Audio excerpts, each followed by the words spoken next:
Welcome here to NorCal Sports TV. Dustin Paget here with you guys at Thorstead Field. It's a league matchup in the Mother League Conference. It's going to be Argonaut versus Summerville. Should be a good game. Summerville, as you can see here, are the home team. Thorstead Field here, the home of the Summerville Bears. You guys saw my pregame interview with Coach Leveros. They're looking to get out on top today and have a good running game. This is the Sonora Conference Center pregame show. Should be a good matchup tonight. Both teams are 0-1 coming into league play tonight. 1-5 overall for Argonaut, 2-4 for Summerville. Summerville and Argonaut are both coming off losses, tough ones at that. As you saw the interview here with Coach Leveros before the game. Coach TV, Dustin Paget here with Coach Leveros. Coach, tell me a little bit about your game plan today and how you guys wish to succeed it. Yeah, our game plan is to take advantage of numbers when we see fit and secure the ball. Yeah, definitely. Tell me a little bit about the Veach injury and how you guys are looking to get past that for the rest of the season here. Yeah, Veach had a successful surgery this morning, and he's hoping to get here tonight. Time will tell if he gets here, and then we have a couple different running backs that are going to get their chance to run the ball tonight. Definitely, Coach. It should be a good game, Motherlode League battle. I'm sure we're all ready for an exciting battle tonight. Me too. All right, Coach. Thank you very much for the interview. We'll catch you after the game.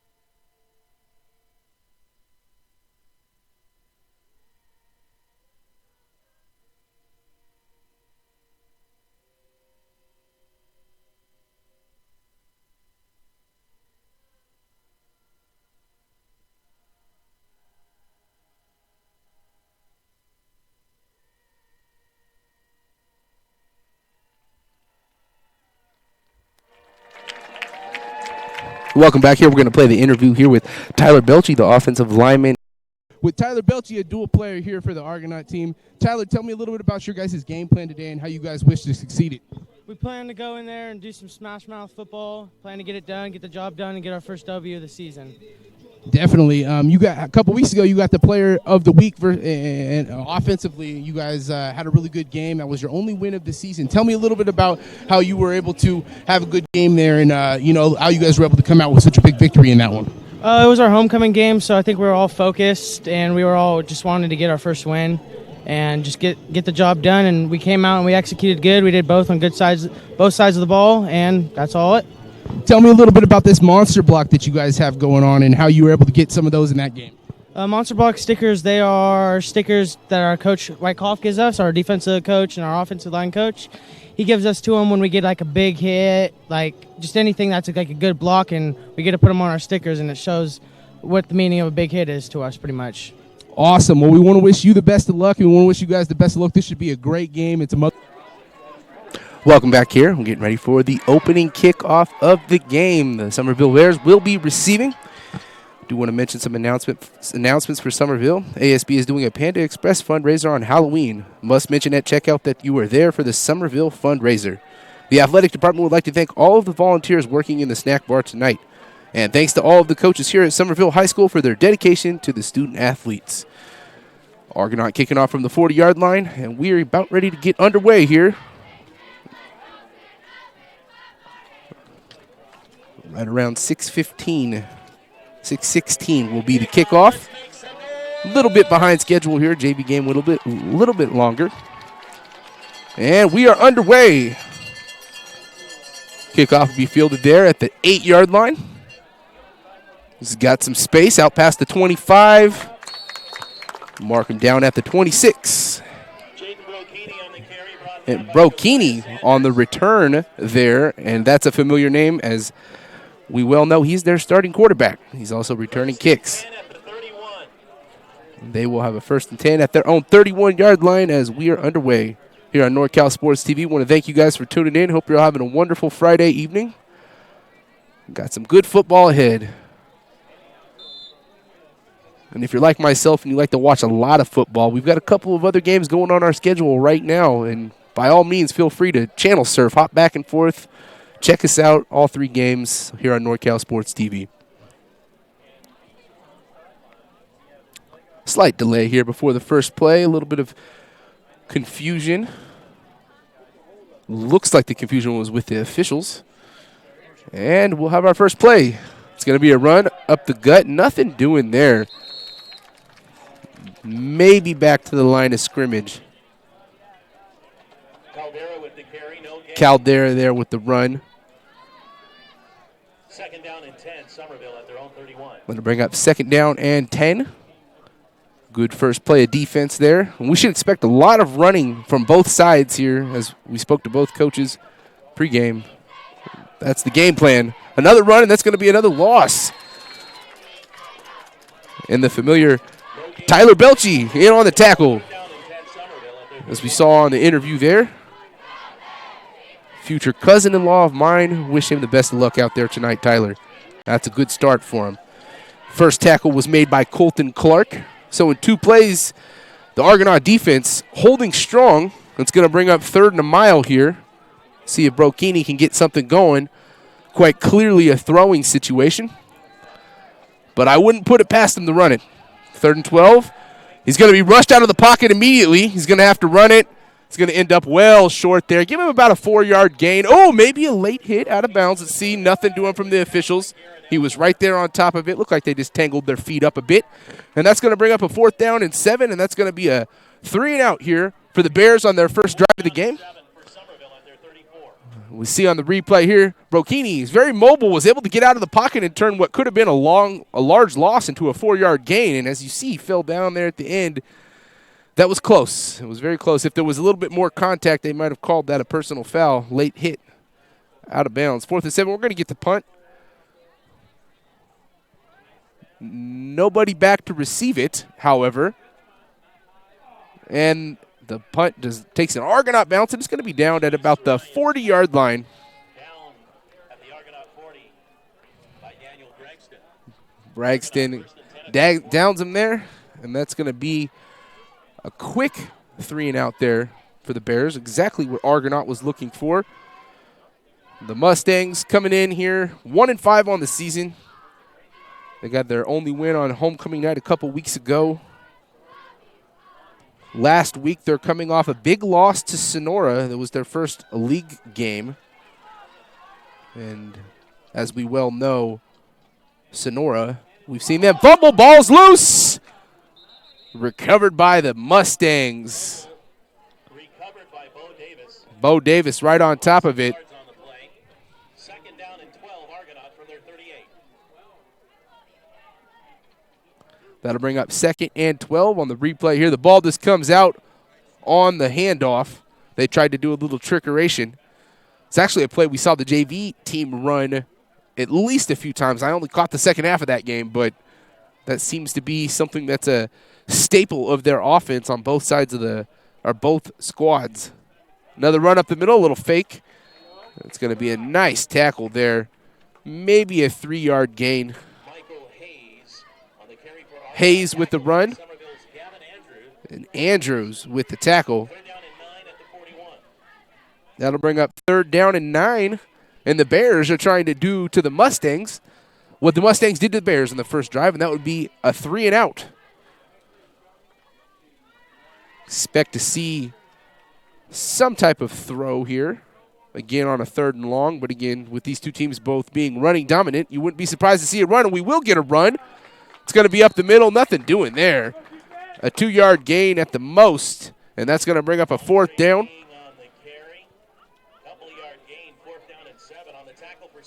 That was Titus Shirley in on the tackle. So they definitely fooled me. I said I wouldn't be too surprised to see a 3rd and 9 run, but maybe not one right up the middle. Low snap on the punt, but no rush, and a good punt gets off. Has to field it backpedaling, and that's going to cost him. He's able to get about 8 yards on the return. Titus Shirley will give him 11-yard return there, and it's going to start on the 41-yard line. So they have great field position to start the drive, and for the Bears, you've got to be happy with what you just did on defense there. This game started off slow for you offensively. Mustangs had the momentum, albeit slightly, And now you've got the momentum right back. Just a few minutes here into the game, we've traded some punts. And Brokini and the Bears back out for their second drive here. 1st and 10 on their own 41-yard line in the shotgun formation. Fake the run. He's going to run outside the pocket. He's going to have to get rid of this one. Throws it down the middle, and it's caught at the 30-yard line. Makes a tackle down to the 20, inside the 20, all the way down to the 16-yard line. That's Titus Shirley. Brokini to Shirley. Give them 44 yards on the completion. We'll get the replay here at Brokini on the rollout. That's the second time we've seen him roll out. He's got a lot of mobility, and that mobility helped him get that ball down the field to Shirley. But, of course, you give Shirley the credit there because that ball was in the air for a while. And when it was thrown, it looked like it was a prime ball to be intercepted by the cornerback, but Shirley outplayed the ball, had better ball skill than the cornerback there on that play, was able to gather it in and scamper an extra 15 yards. The Bears, 1st and 10 on their 15. Quarterback draw designed. Brokini up the middle. He's going to get himself about 6 yards, 6.5 yards. It's going to bring up 2nd and 3. They will take that on 1st down all day long. Great blocking up front. 2nd and short. 8 minutes left to go here in the opening quarter. NorCal Sports TV. I'm Dustin Padgett here with you guys. We want to thank you for tuning in at home. Should be a good matchup here. 2nd and short, run up the middle. He's going to be stuffed right at the line.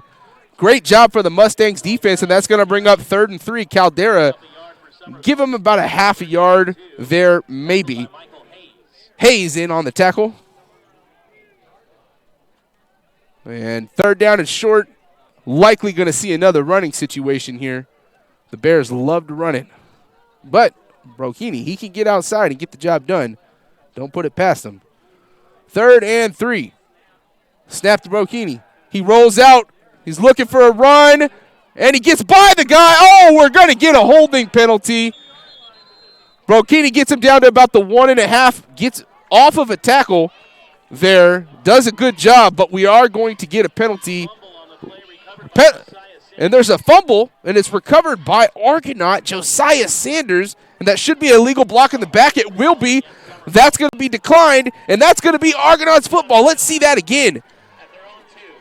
We did miss that fumble up front. So here it comes down. Wow, that's tough. That's one of the toughest things to get a good camera angle of when that ball's in the middle of a pile down there.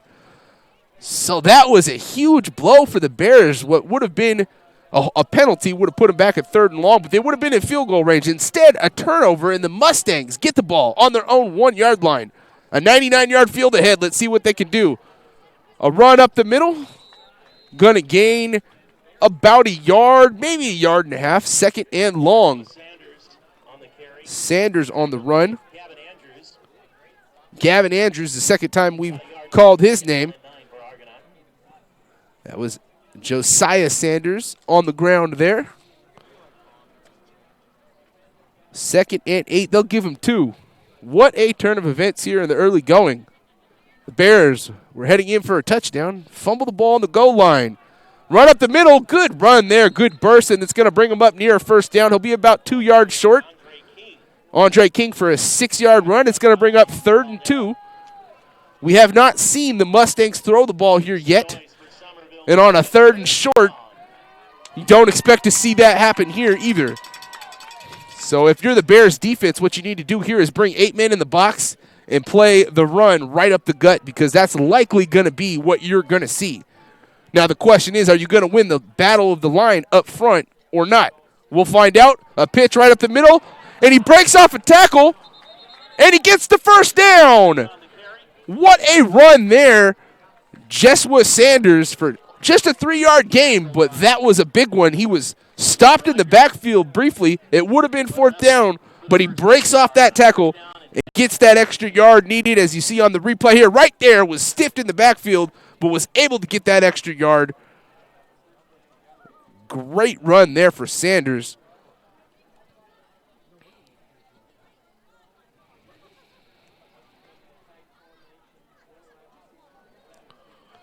First down play, another run. It's going to be a run to the outside. He's got some space. Breaks off a tackle. 1st down. Nice run up the middle for the Mustangs. Give them 11. Jesua Sanders there again. And that'll put them out to the 26-yard line. First down, we got a replay here. And they did a little misdirection, and that misdirection was all that it took. He didn't even have a lead blocker out there. He was in front of his blocker. So he did that all on his own to Jesua Sanders there. And so far in the early going, the Mustangs have the momentum here. Another run up the middle. They're going to stick to that run game. That is their bread and their butter. We've seen no passes attempted here in their first 2 drives. Give Hayes a yard and a half there. A 1-yard gain for Argonaut. Second down and 9 at the 26. That'll bring up second down and 9. And I'd like to see the first pass of the game here. Quite clearly, they know they're good at the run, but they've had 5 run plays in a row. And in the game of football, you got to mix it up sometimes. Summerville's got all their men in the box, and they're not running it. Another pass. They're not passing another run. That's only going to get them another yard. And the Bears that time, now they are telling them, hey, you are going to have to throw the ball on us because we're bringing every guy into the box. They had no secondary back on that play. 3rd and 8, not 4-down territory here. Again, another situation where it seems like it's a clear passing scenario, but on their first drive they had 3rd and 9, and they ran the ball up the middle. So, they could do that again, although I don't see them doing it. 3rd and 8, they need to get their first pass of the game here, and they don't. They run it up the middle again, and a head-scratcher there. Almost no chance for a first down. Give them a few yards, but it's going to bring up 4th down and 4, and that should bring out the punting unit. So that shows you quite clearly in the early going, the Mustangs' game plan is to make this a low-scoring defensive battle in a game of field position. And on the road in a league game, that's a right move to make. We're going to get a flag call here, and that might be an illegal substitution on the Bears. And if that's the case, that would be a first down. This could be a back-breaking penalty. They were getting ready to punt the ball on a 4th and 5. Let's see. We'll wait for the call, but we had a late guy running off the field. And that's what we're going to get on a 4th and 5, an illegal substitution. And that is going to bring up a first down for the Mustangs. And that has got to upset Coach Leveros. That's a huge blow right there. That's something that is a mental mistake. You got to know how many men are on the field. One guy was out there when he should not have been. And that's going to give them a first down on the 35. New life here for the Mustangs. This drive's now gone 34 yards. Another run up the middle. They've got a hole. Breaks the tackle up the middle. Going to be another first down. King, they get a good spot there. Looked like he might have been short. See, one official's here marking him a yard short. The next official's marking him a yard past. Ha! Looks like the near official had the final call on that one, and it's going to be short of the first down, 2nd and inches. That's what we saw with the naked eye. Looked like he was short there. 2nd and inches. I'm sure they're going to be running it again, and they will. Big hole up the middle. Give him about 7 on 2nd and inches. That's Josiah Sanders. And so what we've seen here so far for the Mustangs is 4 running back combination. They've thrown the ball not one time. They've done nothing but run the rock with 4 running backs, and so far have had some success. This drive in itself has gone 52 yards. They started on their goal line on the 1. Now they have a 1st and 10 on the Bears' 48. This is a huge drive in the early stage of this game. If they can go down and get in the end zone on a 99-yard touchdown drive, that's going to be a big backbreaker to the Bears here. First down play, another run up the middle. This time the Bears right where they need to be. No gain. Gang tackle there. Jesua Sanders there, the brother of Josiah Sanders. Second down and 10 for Argonaut at the Bears 48. That'll bring up 2nd down and 10.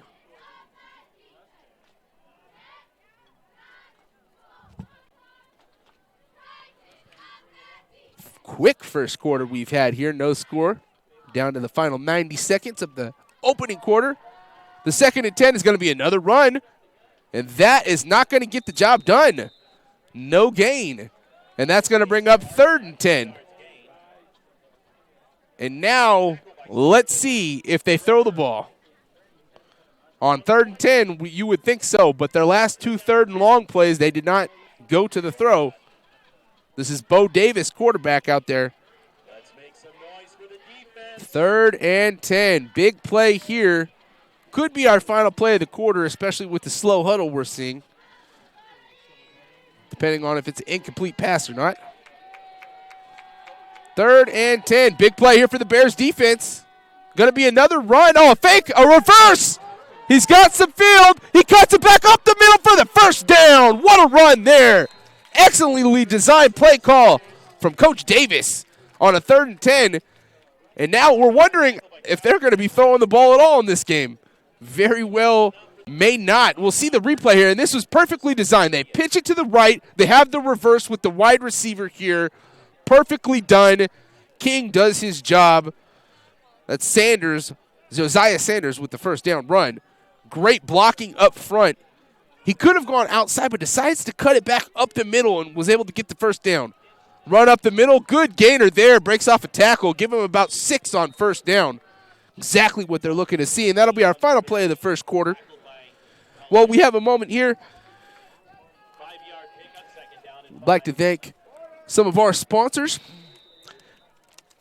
Chicken Ranch Casino. The football game of the week is sponsored by Chicken Ranch Casino in Jamestown, offering table games, bingo, the Ranch House Restaurant, smoke-free gaming, and more. Chicken Ranch Casino is proudly owned by Chicken Ranch Rancheria of Miwok Indians of California.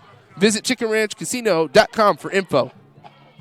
Benton Roberson CPAs. Benton Roberson CPAs provides a personalized tax accounting and financial guidance to individuals and businesses throughout Tuolumne and Stanislaus counties. Our team believes in partnering with you and your team to build lasting relationships that help you achieve your financial goals. Give us a call today and experience the Benton Roberson difference. We look forward to hearing from you. Canepa & Sons Drilling. To get the most expert staff of well drillers and pump installation technicians, you can count on more than 30 years of experience to properly work on your well. Family owned and operated since 1981. Give them a call, 209-532-1136. Sonora Conference Center, grand opening in downtown Sonora. 4 unique rooms available for hourly and daily rentals. Large classroom, professional conference room, event and party hall, and even a podcast room. Learn more at www.sonoraconferencecenter.com or text 833-247-6338. Summerville High Athletics, Barry Electric, and Tuolumne County Transit. Into the first quarter there, no score. Should be an exciting start to the second quarter. Argonaut still on the move here. 2nd and 5 on the 33. It's going to be a run to the outside. Another fake. It's got a big hole, and we may get a holding penalty.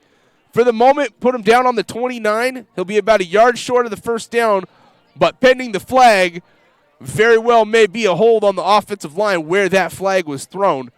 And we see the Argonaut boys moving on back, so that could be a backbreaker. What would have been a 3rd and 1, maybe 2nd and 15 now. It will be a holding penalty called.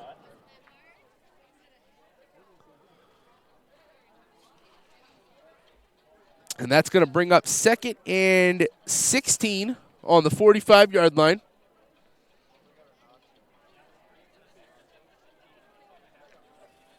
Second down and 17 for Argonaut. Actually make it 2nd and 17. So they gave him a 12-yard penalty there.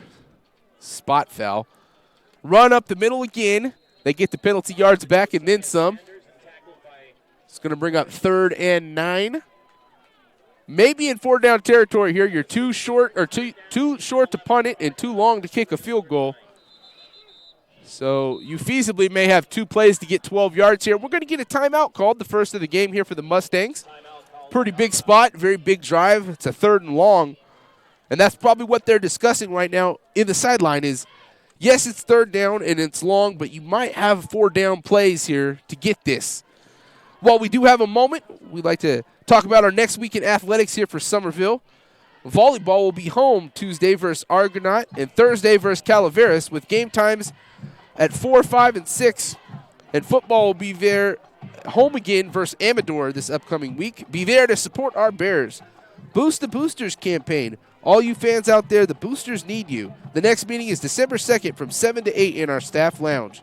All fall athletes, Fall Sports Night will be held Wednesday, October 23rd at 6:30 p.m. in the gym. Please be there to meet your coaches or get info. Special thanks to Derek Alkema for serving Summerville athletes as our volunteer team trainer for 5 straight years. Thank you to Serafina Peterson and Casey Elkins for 4 years of training our athletes as well. Also special thanks to Tuolumne County Ambulance for being here tonight. 3rd down and 12.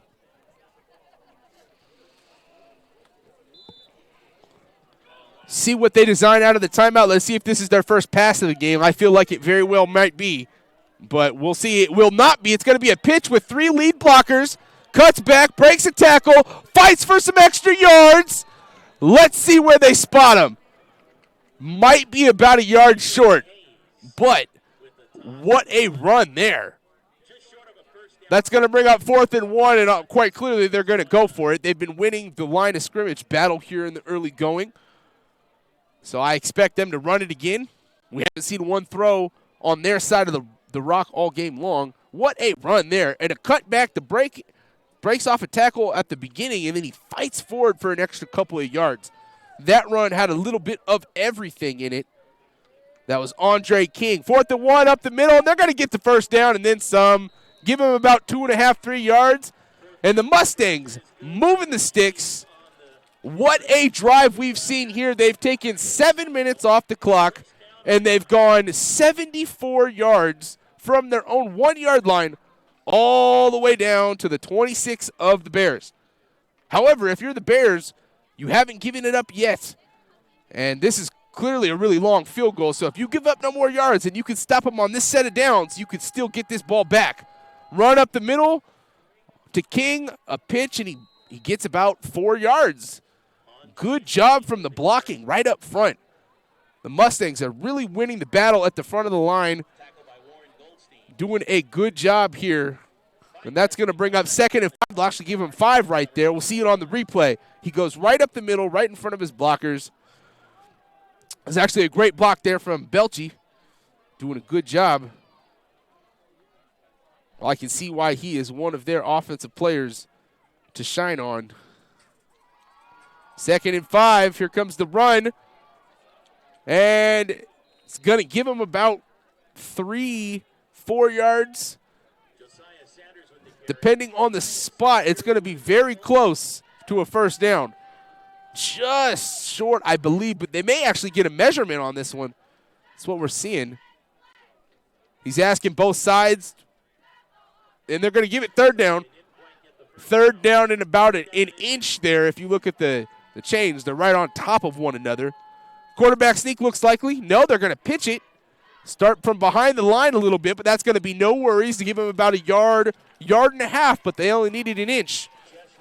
First down to Jesua Sanders, and this drive has now trickled over 8 minutes. They started with 5 minutes left to go in the opening quarter, and we're already down to 8:50 left to go in the first half.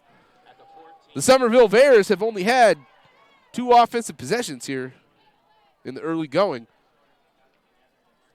As mentioned, if the Mustangs can cap this drive off with the touchdown, even though it's just 1 score, that would be a huge blow to the Bears and their morale after fumbling the ball on the goal line. A run to the outside. He's got a hole. Good tackling there. He had some opportunity. Oh, we're going to get a late penalty here. Not sure. That's going to be a late hit on one side or the other.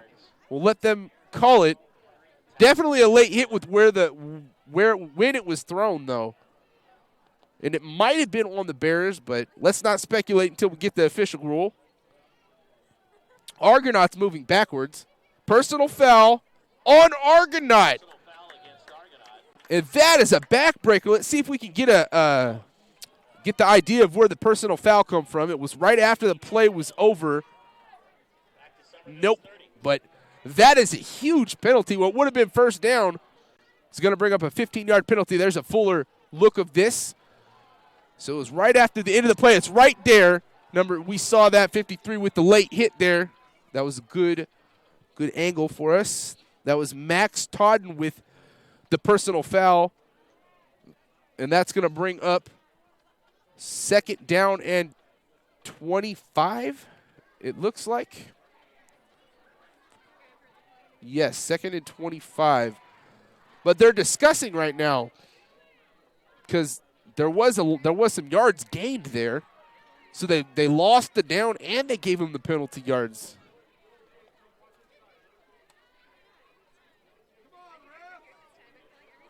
Some discussion from all the officials here. And we're ready. Nobody in the backfield, but we're still going to get a run. And this is one of those handoff runs. We saw that with the JV game earlier. We love that. They give it up to one of the running backs, and then he hands it off to a wide receiver. Give him about 6 yards there on the gain. And now bringing up 3rd and 21. And you're on the 24-yard line. So likely they're going to be trying to get about 5-10 yards here to put them in field goal range. Their goal may not be to get this first down because there's not really many calls in your playbook for a 3rd and 21, especially when you haven't thrown the ball all game long. So expect them to try to get something here to get them closer to the field goal. Here's the first throw, and it's completed, and here's a pitch. Nice job from the Bears. Give them about a 5-yard gain, but that was a great job from the Bears defense. It did not fool them at all.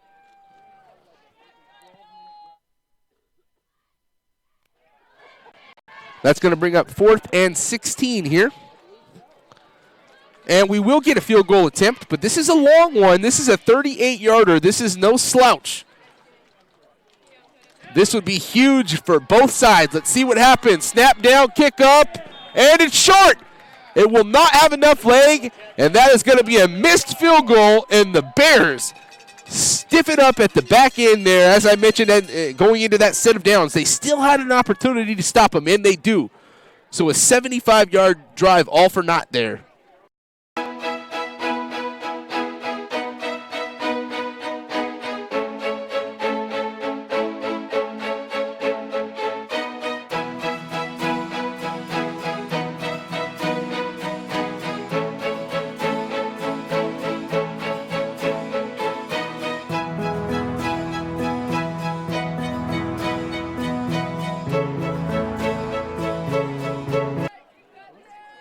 Welcome back here. The Bears start this drive on their own 21-yard line. They've got a ways to go. Run up the middle, not going to be anything doing there. He will battle for an extra couple of yards, but 2-yard gain there. Mustangs do a good job on the defensive front. And at the moment, we're down to 6:50 left to go in the half. And unless the Bears pick up the pace here, we have a possibility of a scoreless first half here. Very well. That was a 9-minute-plus drive for the Mustangs that led to no points. So at this moment, the Bears now have the momentum back. Their defense was able to stiffen up, force the missed field goal. Now you got Brokini back out there. Let's see what he can get going. He's going to make a pass, and it's going to be caught. Miller with the catch there. Only going to be a gain of about 3 yards, 4 yards. Going to bring up 3rd and about a yard and a half. That would have been a likely first down if Brokini had made a more accurate pass there. Ooh, that's close. That ball looked like it might have touched the ground there. That's what I thought on the first on the live action, but they will give him the completion. It's going to be 3rd and 1 and likely going to see a run up the middle. They are in the shotgun formation, so we'll see. Here comes the run. There's going to be a first down and then some. Easy first down. Give him about 7 yards on the scamper. That's Eckhart in on the tackle. And Caldera getting the brunt of the work, and that's because Veach, their starter, the senior, unfortunately got injured last week, and he is out for the year. In our interview with Coach Leveros, though, we do want to mention that he had a successful surgery today, and he was hoping to make it out to the field here tonight to enjoy the game with his teammates. Brocini back. He's going to have to get out of the pocket. He's going to run. Nice job there to get some positive yards. What could have been a sack and some losses, he's able to gain about 5-6 yards there. and bring it up to a 2nd and short. So great job from Bocchini. 2nd down and 3 for Summerville at their 44. Joshua Caldera now the starting running back. See likely him getting the rock right here on 2nd and short, and we will. And he's going to go to the outside.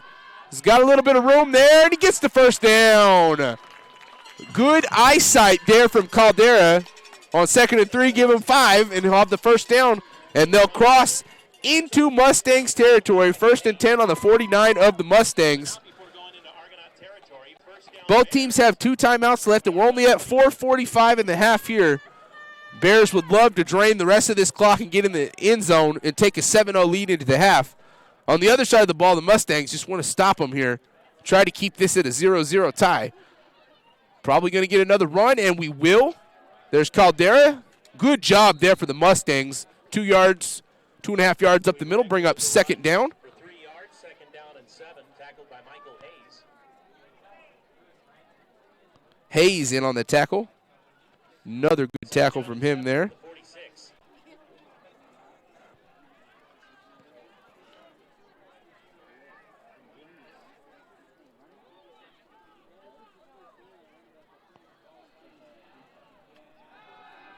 Rocchini rolls out. Low pass there. Great job from the Argonaut boys. They're going to say a completed pass, but it's only going to gain a yard. For no gain, 3rd down and 7. No gain. It's going to bring up 3rd down and 7. So the Mustangs, they're bend but don't break defense, similar to what we saw in the Bears last drive with their defense. Mustangs looking to get it done here. That was Ketchum there with the catch on 2nd down. 3rd and 7. Rocchini likely going to be passing. He will be. They have a guy out there, but he's going to end up losing yards here. And the Mustangs defense gets the job done. That'll bring up another punting situation for the Bears. And, folks, it looks like we're going to be heading into our half likely at a 0-0 score. We've got less than 3 minutes left here for the Mustangs, and they're going to have to go the whole length of the field. And for a team that does not throw the ball, that begins to be a hard task to do with, 3 minutes on the clock. Unless you get a lot of big runs and a lot of big first downs. And the Bears are actually icing the clock here. They're taking this play clock down before they punt it. So they're also noticing what I'm seeing and realizing that it's going to be tough for the Mustangs to go down and score. And that's going to be a perfect punt. It's going to get a Bears bounce, and it's going to roll all the way down to the 17-yard line. Takes the Bears bounce to the 18 where it's down. Great job there. Takes over from their own 8. This game has been brought to you in part by Chicken Ranch Casino.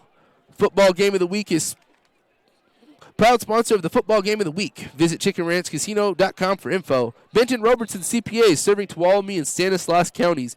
Canepa and Sons Drilling, family owned and operated since 1981. Sonora Conference Center, grand opening in downtown Sonora. Go to www.sonorasconferencecenter.com for details. Somerville High Athletics, Barry Electric, and Tuolumne County Transit. First down play going to be another run up the middle. Nothing doing there, 2-yard gain. Now I'm curious to see if the Bears are going to use their 2 timeouts here. They may. They have the field position in their favor right now, but we don't see it here. And likely we're going to have this game heading into the halftime. These 2 teams are not down the field shooters, that's for sure. Now Bocchini can let it go deep a little bit, but for the most part, these 2 teams are your conventional ground and pound teams. And with just 2 minutes on the clock and 82 yards to go, there's not really many plays in your playbook on a ground and pound to get down the field. So another run up the middle, going to be no gain. Now let's see if the Bears use a timeout. If I was Coach Leveros, I would be calling a timeout right here to save yourself at least an opportunity at the end of the half. But he's not. Both coaches seem very content to let this drip down into the half. After this next play, there'll be under 30 seconds left. 3rd and 8. And again, I likely think they're going to run it here just right up the middle. Both teams content here to head into halftime at a tie score. Defensive battle. A run to the outside, nothing doing there. That's going to bring up 4th down. Now Coach Leverus may use his timeout, and he will. So that'll be the 2nd timeout of the half for the Bears, and you wonder why he didn't do that on 3rd called a timeout on third down as well. He could have saved himself an extra 40 seconds. I'd like to thank Chicken Ranch Casino. The football game of the week is sponsored by Chicken Ranch Casino in Jamestown, offering table games, bingo, the Ranch House Restaurant, smoke-free gaming, and more. Chicken Ranch Casino is proudly owned by Chicken Ranch Rancheria of Miwok Indians of California. Visit chickenranchcasino.com for info. Benton Roberson CPAs. Benton Roberson CPAs provides personalized tax accounting and financial guidance to individuals and businesses throughout Tuolumne and Stanislaus counties. Our team believes in partnering with you and your team to build lasting relationships to help you achieve your financial goals. Give us a call today and experience the Benton Roberson difference. We look forward to hearing from you. And we're going to get a punt here on the 4th down and 4 play. Whoa, high snap, but nobody's rushing the punter. He has all day, and he gets a good one off. Oh, and he gets smashed. What a tackle there. And Titus Shirley with the catch. See if we get a replay of that for you here. What a smash.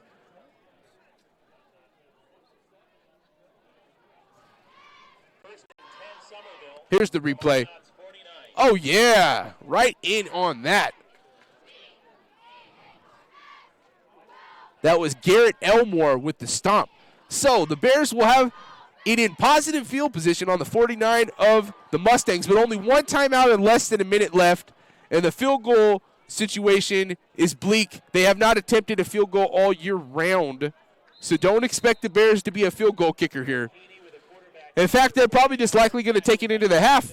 First down play, they don't even try down the field. They run it up the middle for a yard. So you had one timeout and a minute left. You're at home and you're in a league game, and you decide not to try to throw the ball down the field maybe 20 or 30 yards to get yourself at least a field goal opportunity. They're playing the conservative route, and looks like we're going to head into this half at 0-0 unless they get a long touchdown here. Brokini is going to run it up the middle. He's going to have himself a long gainer there. It's going to be a first down out of bounds, but you're on the 35-yard line. You're not in field goal range yet, and you're under 30 seconds. So that just goes to show how that they could have used that timeout earlier, or even on that first down play, you couldn't have run it up the middle. I mean, those two things in themselves almost put them in a position where you just got to throw the ball into the end zone here. You're still at least 20 yards away from a field goal attempt. You got to get inside the 10, I'd imagine. So the clock's at 30 seconds. You have one timeout. Although the scoreboard shows us 2, but they definitely only have 1 left. First down play. Brokini's going to throw it over the middle. Has the completion. It's going to be another first down. And that's going to put him on the 19-yard line. 24 seconds left. Oh, but the clock is going to be ticking. The clock is going to be ticking, and that's going to be their final timeout with 20 seconds left. So, again, if you're the Mustangs, you don't have to be worried right now because the only thing the Bears can really do here is get a touchdown. You don't have enough time to run another play and spike the ball. You have no more timeouts left. You're likely not going to kick a field goal. You're on the 20-yard line. Canepa & Sons Drilling. To get the most expert staff of well drillers and pump installation technicians, you can count on more than 30 years of experience to properly work on your well. Family owned and operated since 1981. Give them a call, 209-532-1136. Sonora Conference Center. Grand opening in downtown Sonora. 4 unique rooms available for hourly and daily rentals. Large classroom, professional conference room, event and party hall, and even a podcast room. Learn more at www.sonoraconferencecenter.com or text to 833-247-6338. Let's see what Coach Leveros and Jaden Brokini have designed here. They're on the 19-yard line with the first down, but there's only 20 seconds left and you're out of timeouts. So likely going to see them throw a couple balls to the end zone here on first and second down. That would be my guess. The blitz coming, and it's going to be a pass, and that might not get it done. He's tackled, and that'll be the end of the half there. The Bears, I guess they give him another timeout. We can't tell because they're not updating the scoreboard. So that will be their final timeout. There's 13 seconds left. They're on the 14-yard line. So from here, it's a 32-yard field goal. haven't been attempting field goals on the season, but 32-yard field goal or a 15-yard touchdown, I mean, I would attempt the field goal at this point, but that's me. That was a great job for Bocchini to get that completed pass there. He was almost sacked in the backfield. It was a good tackle from Max Totten. So 13 seconds left. Now they're out of timeouts. They're on the 14-yard line. Long discussion here. One thing I could say for sure is it doesn't look like they're kicking a field goal on this down. 13 seconds left. You have more than enough time to throw the ball into the end zone and then still have another play. But anything in front of the end zone you get tackled down on is going to end the half. Even a first down. Yes, a first down stops the clock briefly, but not long enough to get up there and spike the ball. So tentative spot here. Mustangs got to do anything but let them get in the end zone. 13 seconds left. Bocchini, he rolls back. He's going to throw one up. That probably won't be in the, yeah, that's, he hit a little jump throw there. There was really nothing going on. Incomplete pass to Titus Shirley there. It was a great job for the defense of the Mustangs. They had two men covering him. There was one right there to knock it away. So that's bringing up the final play of the half with 6 seconds. And they're going to attempt the field goal. How about that? And we're going to get the first timeout called here from the Argonaut Mustangs. They're going to ice the kicker a bit, and why not? They haven't seen an attempted field goal all season long. So this is going to be an intriguing situation here. Next week in athletics for Summerville, the volleyball will be home at Tuesday versus Argonaut and Thursday versus Calaveras with game times at 4, 5, and 6. And football will be here at home again versus Amador. Be there to support our Bears. Boost the Boosters campaign. All you fans out there, the Boosters need you. The next meeting is December 2nd from 7 to 8 in our staff lounge. All fall athletes, Fall Sports Night will be held Wednesday, October 23rd at 6:30 p.m. in the gym. Please be there to meet your coaches and get info. ASB is doing a Panda Express fundraiser on Halloween. Must mention at checkout that you were there for Summerville fundraiser. All right, we are going to get a field goal opportunity here. A 31-yard variety. This should be intriguing. As mentioned, they are not a field goal kicking team.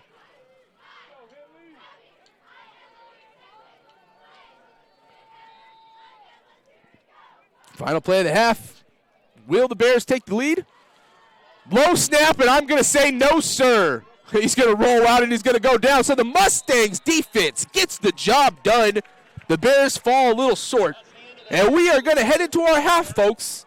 No score in this defensive battle.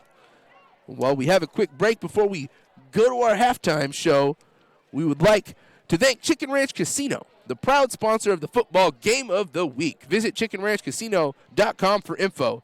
Serving Benton Roberson CPA, serving Tuolumne and Stanislaus counties. Canepa and Sons Drilling, family owned and operated since 1981. Sonora Conference Center, grand opening in downtown Sonora. Go to www.sonorasconferencecenter.com for details. Somerville High Athletics, Berry Electric, and Tuolumne County Transit. I'm Dustin Padgett here with you guys on NorCal Sports TV. We're going to take a quick break for our halftime show. We'll be back here to go over a little bit of the first half on NorCal Sports TV. Public transit system has really supported my education. That's one thing that the Tuolumne County Transit System provides is a sense of community. So I needed to find a job, and people told me about Motherlode job training. They helped me with my resume. I got to see where openings were, and I found a great job at Black Oak Casino. Ever since I started coming here to Sonora, the Sonora Transit System has been a big help in me getting to my appointments. If it wasn't for the transit system, I wouldn't be able to get around very easily.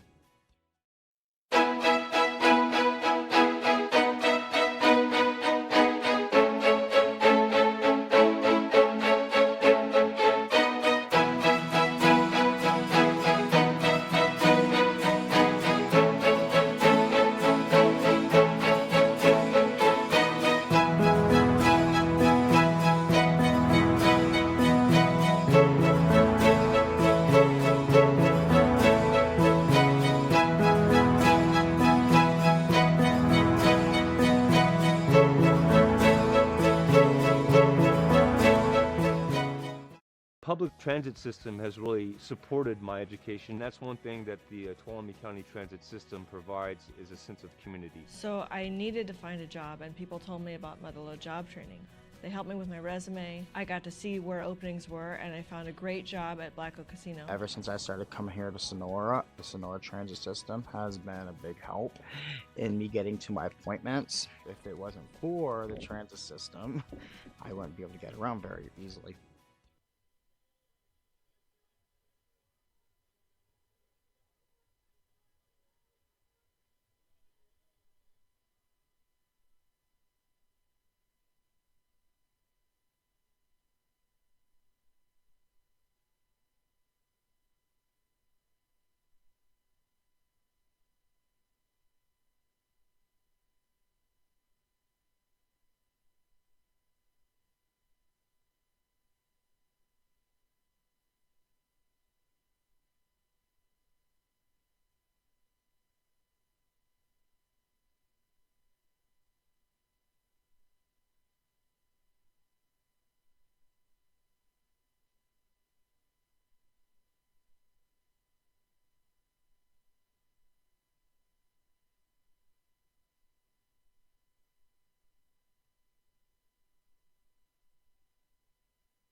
volleyball will be home Tuesday against Welcome back here to NorCal Sports TV.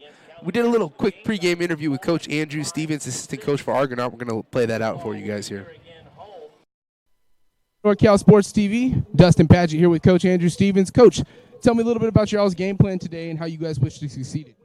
We're going to do what we plan to do every night, and that's make sure we run the football, we execute, we keep the ball, and we just move it down the field.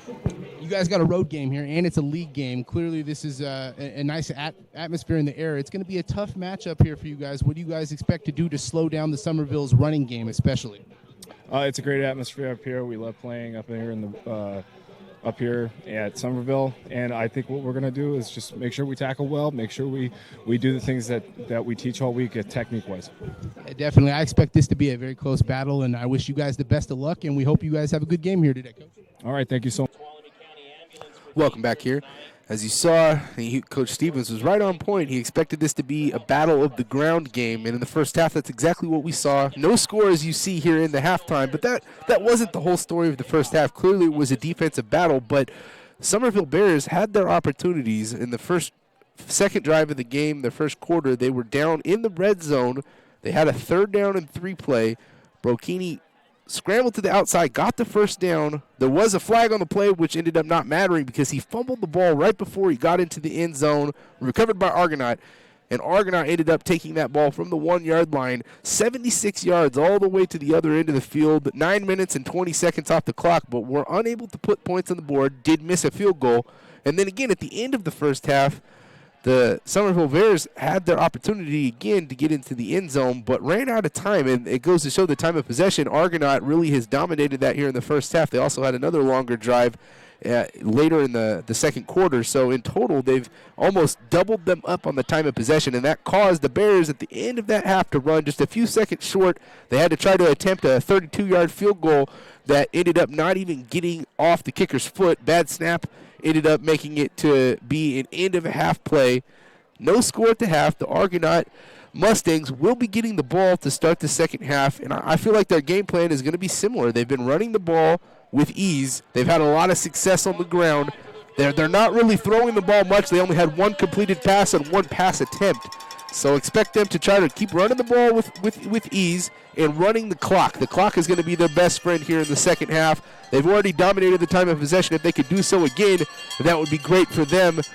On either side of the ball, 1 touchdown may be the final marker in this game. I mean, it's a very low-scoring game. Obviously, no points yet, but it's not just the fact that there's no points. These two teams play a ground-and-pound style of offense, and the defenses are just right there matching them up 1 for 1. So should be a good second half. I expect it to be another low-scoring one. Again, 1 touchdown may be the backbreaker here. So whoever can get on the board first will be carrying that momentum as we move forward. We saw the cheerleaders have a little halftime performance on both sides. Now both teams are on the field, getting ready to have our kickoff here. The Bears received the ball first.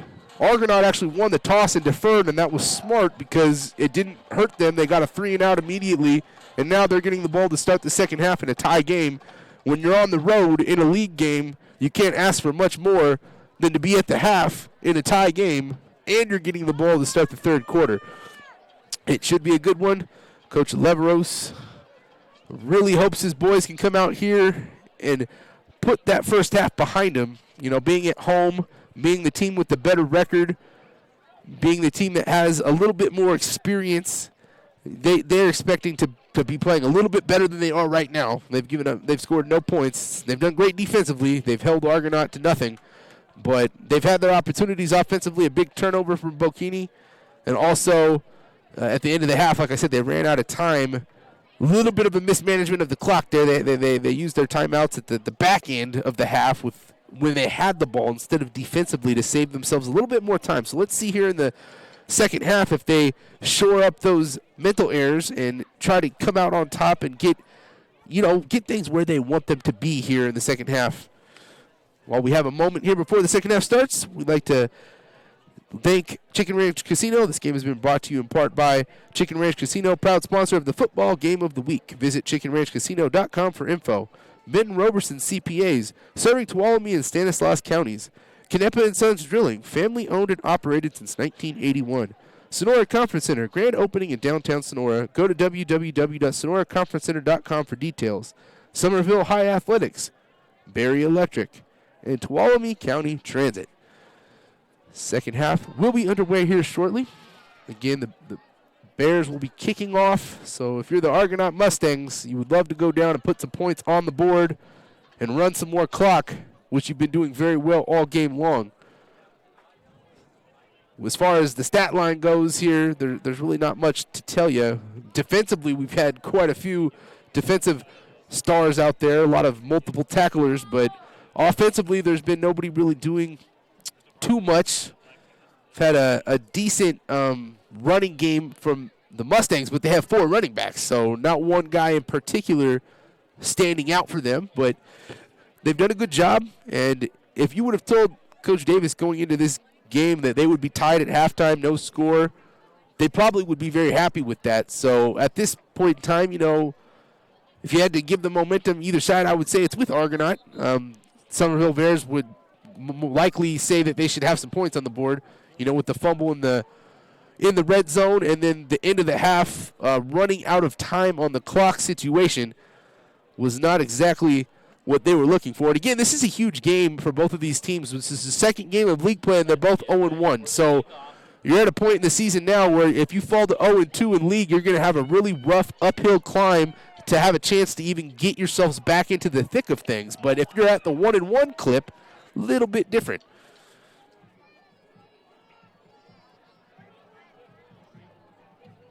And our kickoff is getting ready to happen here.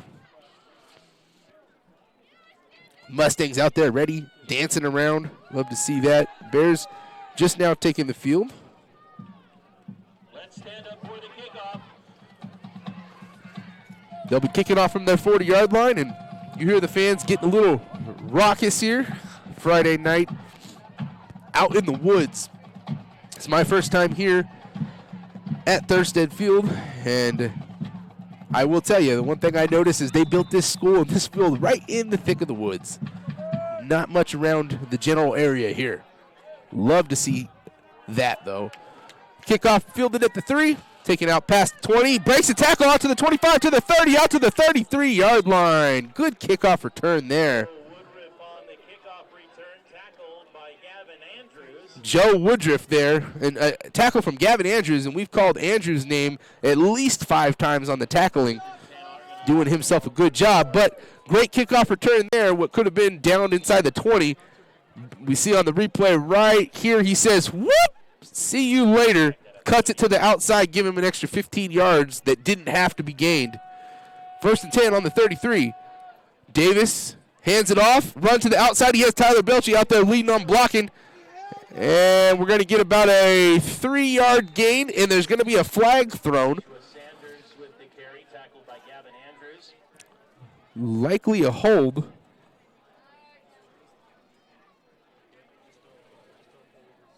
Wait for the official call. No gain on the play, penalty.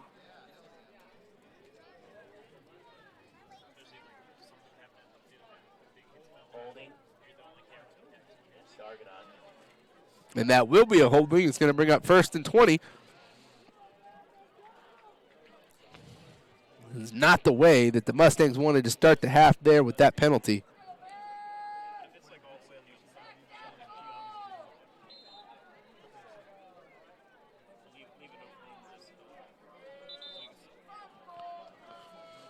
Clock will start up again, 1st and 20. It's going to be a pitch to the left side. He's got some blockers out there, but good tackling. Hayes in there on the run for a 2-yard gain. Gavin Andrews again on the tackle. No gain, 2nd down and 20.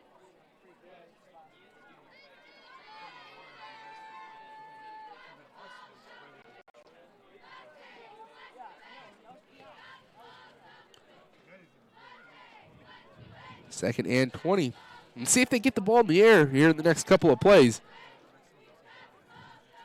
If they don't, then we could very well surmise they're probably not going to be throwing too much this game. And they're not here. 2nd and 20 right up the middle. Going to give them maybe 2 yards. Hayes on the run. 3rd and 18. And again, if you're not going to throw the ball on a 3rd and 18, then you're not throwing the ball really in any scenario. So we'll see here if they're throwing on a 3rd and 18 or if they're just going to play the field position game. Brings up 3rd down and 20.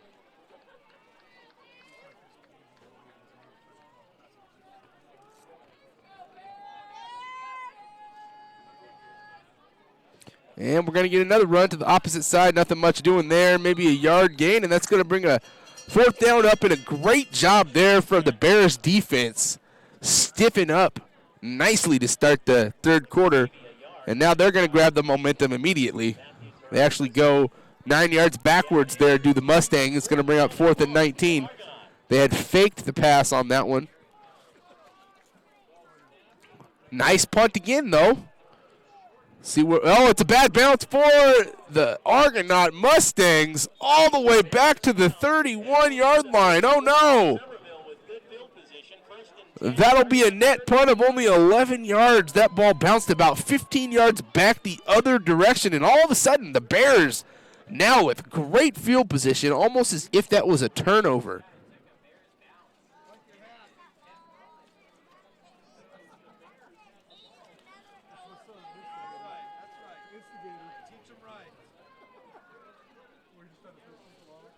Big spot in this game here. The Mustangs need to buckle down defensively immediately. Would love to hold them to another field goal situation. A bad throw there, and it's going to be dropped.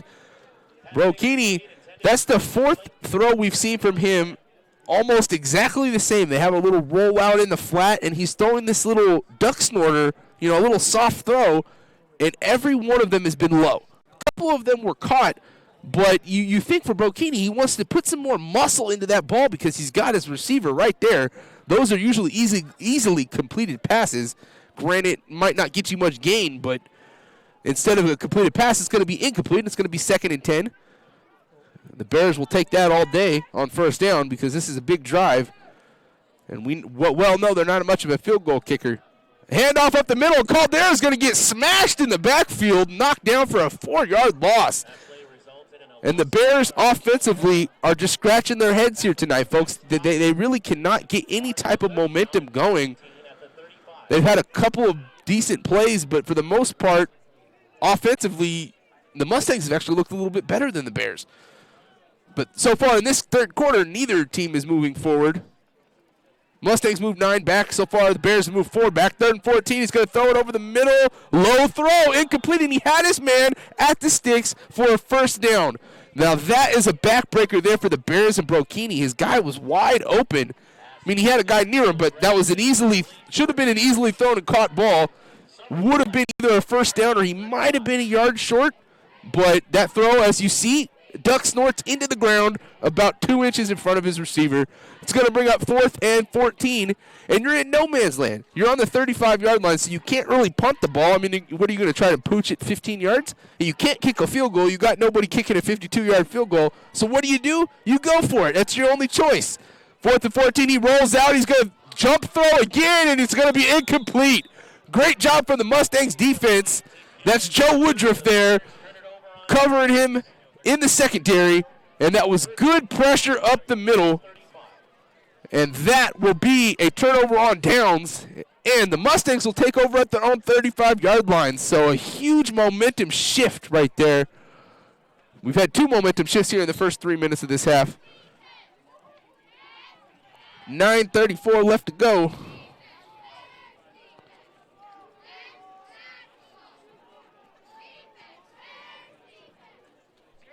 First and 10. Another run. Not too surprised there. This is going to be a good one. King right up the middle, give him about 6 yards. And that's one thing that we've seen the Mustangs do a great job of. Coach Davis, they've got 4 different running backs that they're working with here, so they're giving everybody a chance. But they know exactly what each one is good at. King here, we've seen him 3 or 4 times on that play exactly. They pitch, it's a little pitch, but it's an up-the-middle pitch, and he takes that ball right up the gut. Now, why is King having so much success there? Well, that's because he's a little bit bigger than most of the other guys on the field. King, a pretty big running back, the junior. 2nd down play, going to be run up the middle. And they should have taken it to the outside. They're going to lose a yard there, but if they had gone with the first read, which would have been the run on the outside, that might have been a touchdown. There was nobody for the Bears on the outside there. They were looking for it to go up the middle. So that's going to bring up 3rd and 5 now. Big play here for the Mustangs.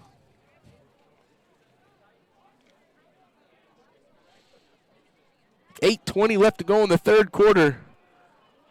And my, oh my, for those of you guys who love defense, this has been one of those games. It's going to be a pass over the middle. Oh, no, he had his man, and it was dropped. Oh, my goodness, that could have been a touchdown. 4th and 5. We're going to get a flag thrown at the end of this play. After everything was done, a flag is thrown, and this may be an unsportsmanlike conduct call on the receiver who dropped the ball, and that's exactly what we're going to get. He said something to the official that the official did not like, and oh man, as that replay goes, that's a painful one to watch there. That was a dropped pass. Likely would have been a touchdown. He had a few steps on his guys there, and what would have been a 4th and 5 where they conceivably might have gone for it. I doubt they would have, but they might have. Now it's going to bring up a 4th and 20 and another punt. So that's back-to-back drives that the Mustangs have lost 10 yards. So the Mustangs have had 2 drives here in the 3rd quarter. They're negative 20 yards of offense, not what they want to see. Now they've got another punting situation, and their punter standing on the 10-yard line. If you remember, his last punt was only 11 yards net. So an 11-yard net punt here, and the Bears would start in the red zone. So hopefully, for the Mustangs' sake, he can get a little bit better of a punt, maybe a better bounce. Ball's one hopped to him, but there's no rush. He gets a good punt off there.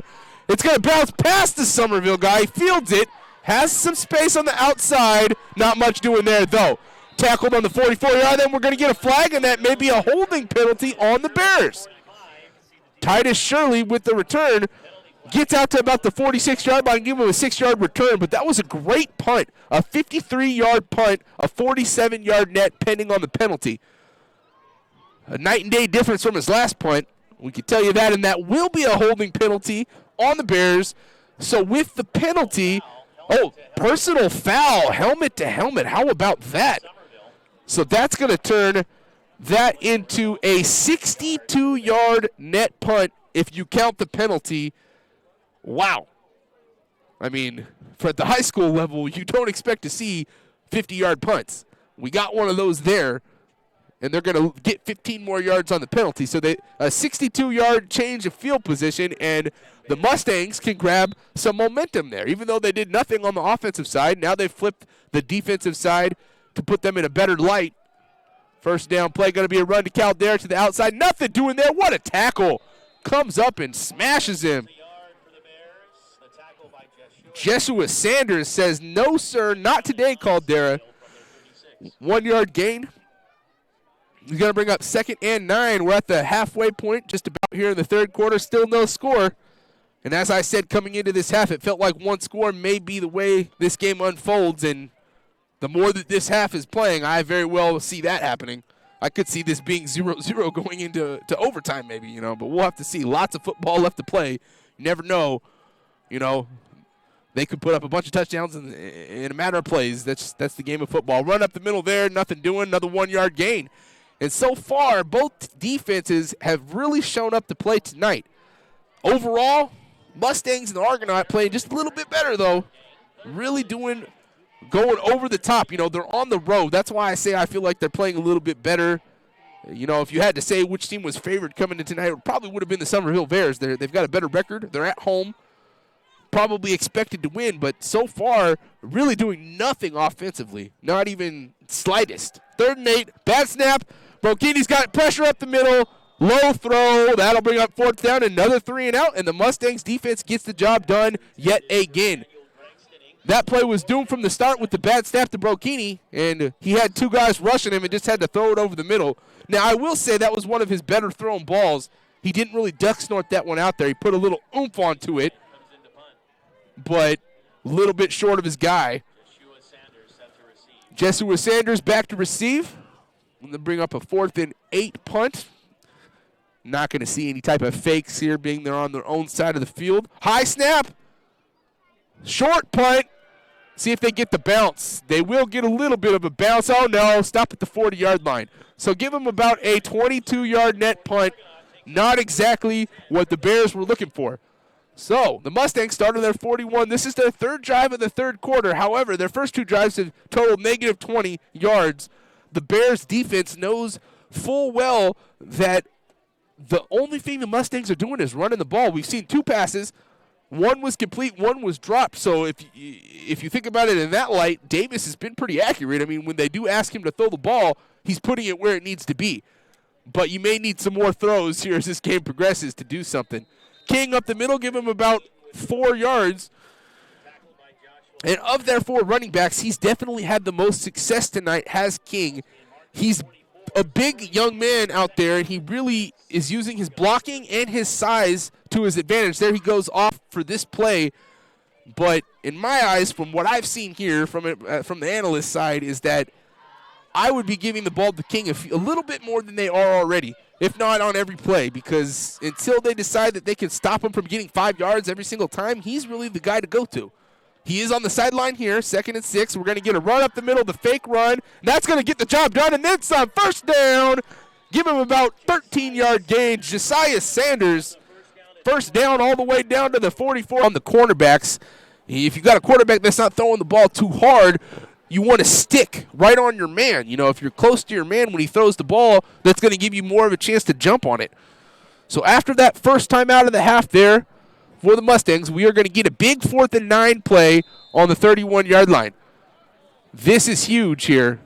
There will be a pass. Davis steps back, finds his man, intercepted. Picked off. Great job there.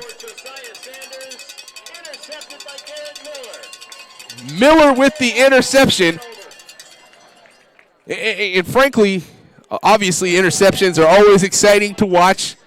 And Miller, great play there, don't get me wrong. But what that actually did was, it wasn't really a punt, but they gained 7 yards because that ball was thrown down the field. The incomplete pass there, and they would have had the ball on their 33-yard line. Instead, they get it back on the 24. So they actually lost 9 yards on that.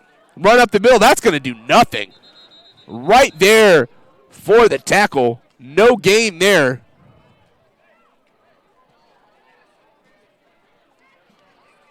No gain on the play. Tackle by Max Totten. Max Totten in there to put Caldera to the ground, and that'll be the final play of the third quarter here. No score in this one. How about that, folks? This is going to be an exciting fourth quarter. Who's going to score first? Anybody?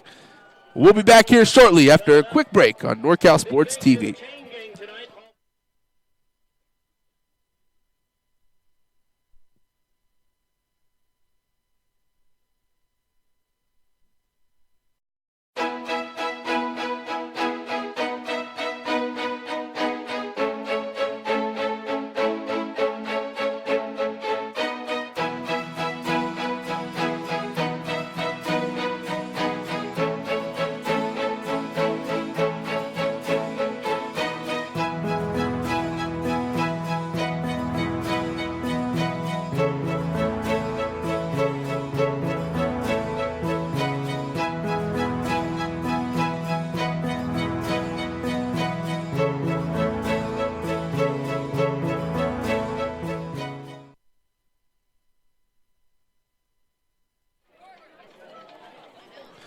Welcome back here. While we have a quick break, we want to thank Chicken Ranch Casino, Benton Roberson CPAs, Canepa & Sons Drilling, Sonora Conference Center, Somerville High Athletics, Berry Electric, and Tuolumne County Transit.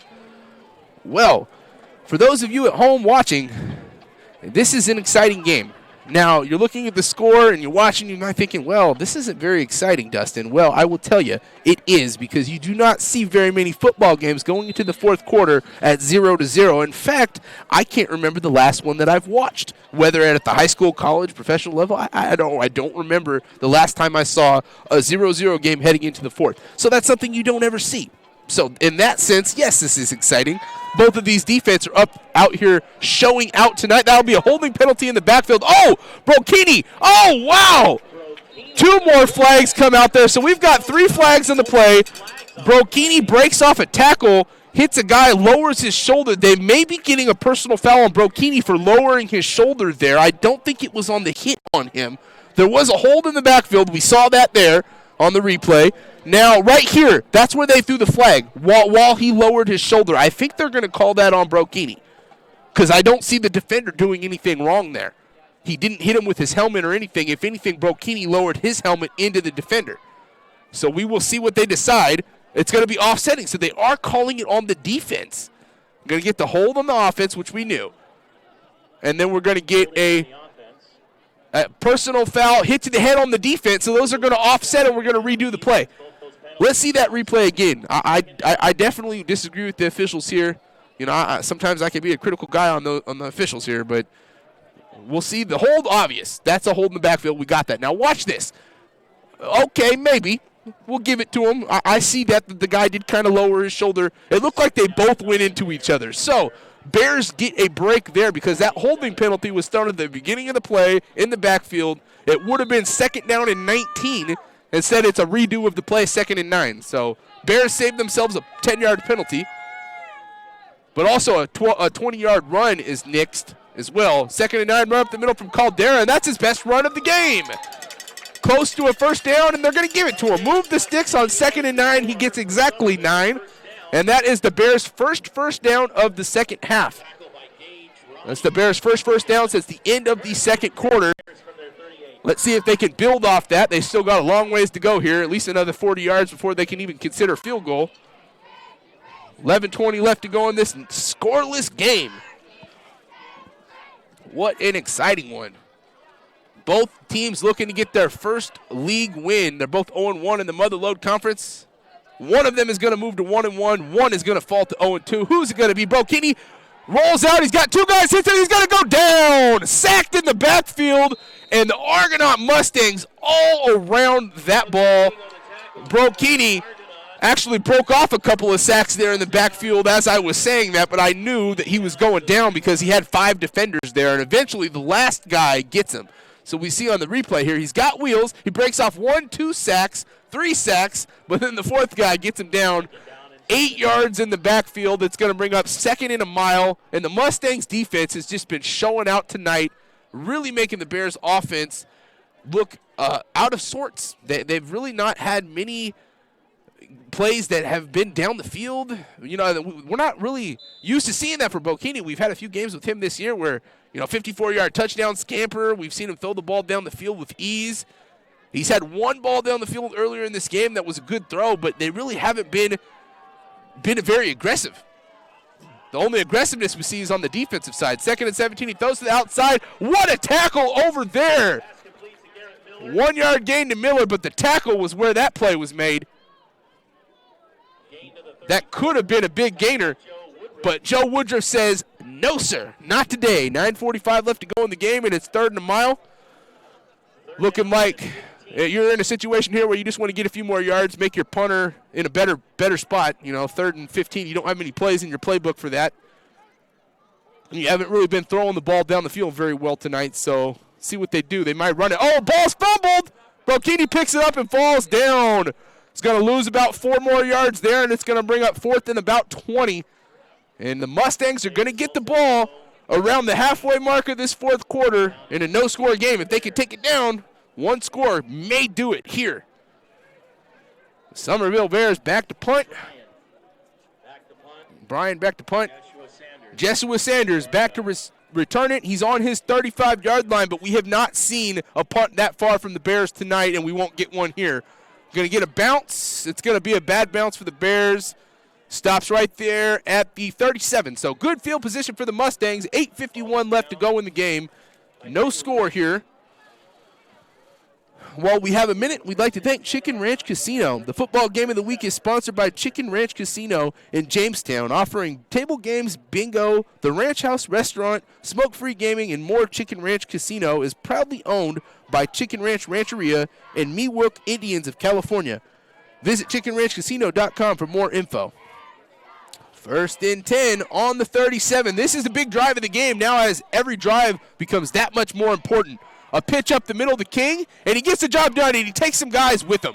Give him 5.5 yards on first down.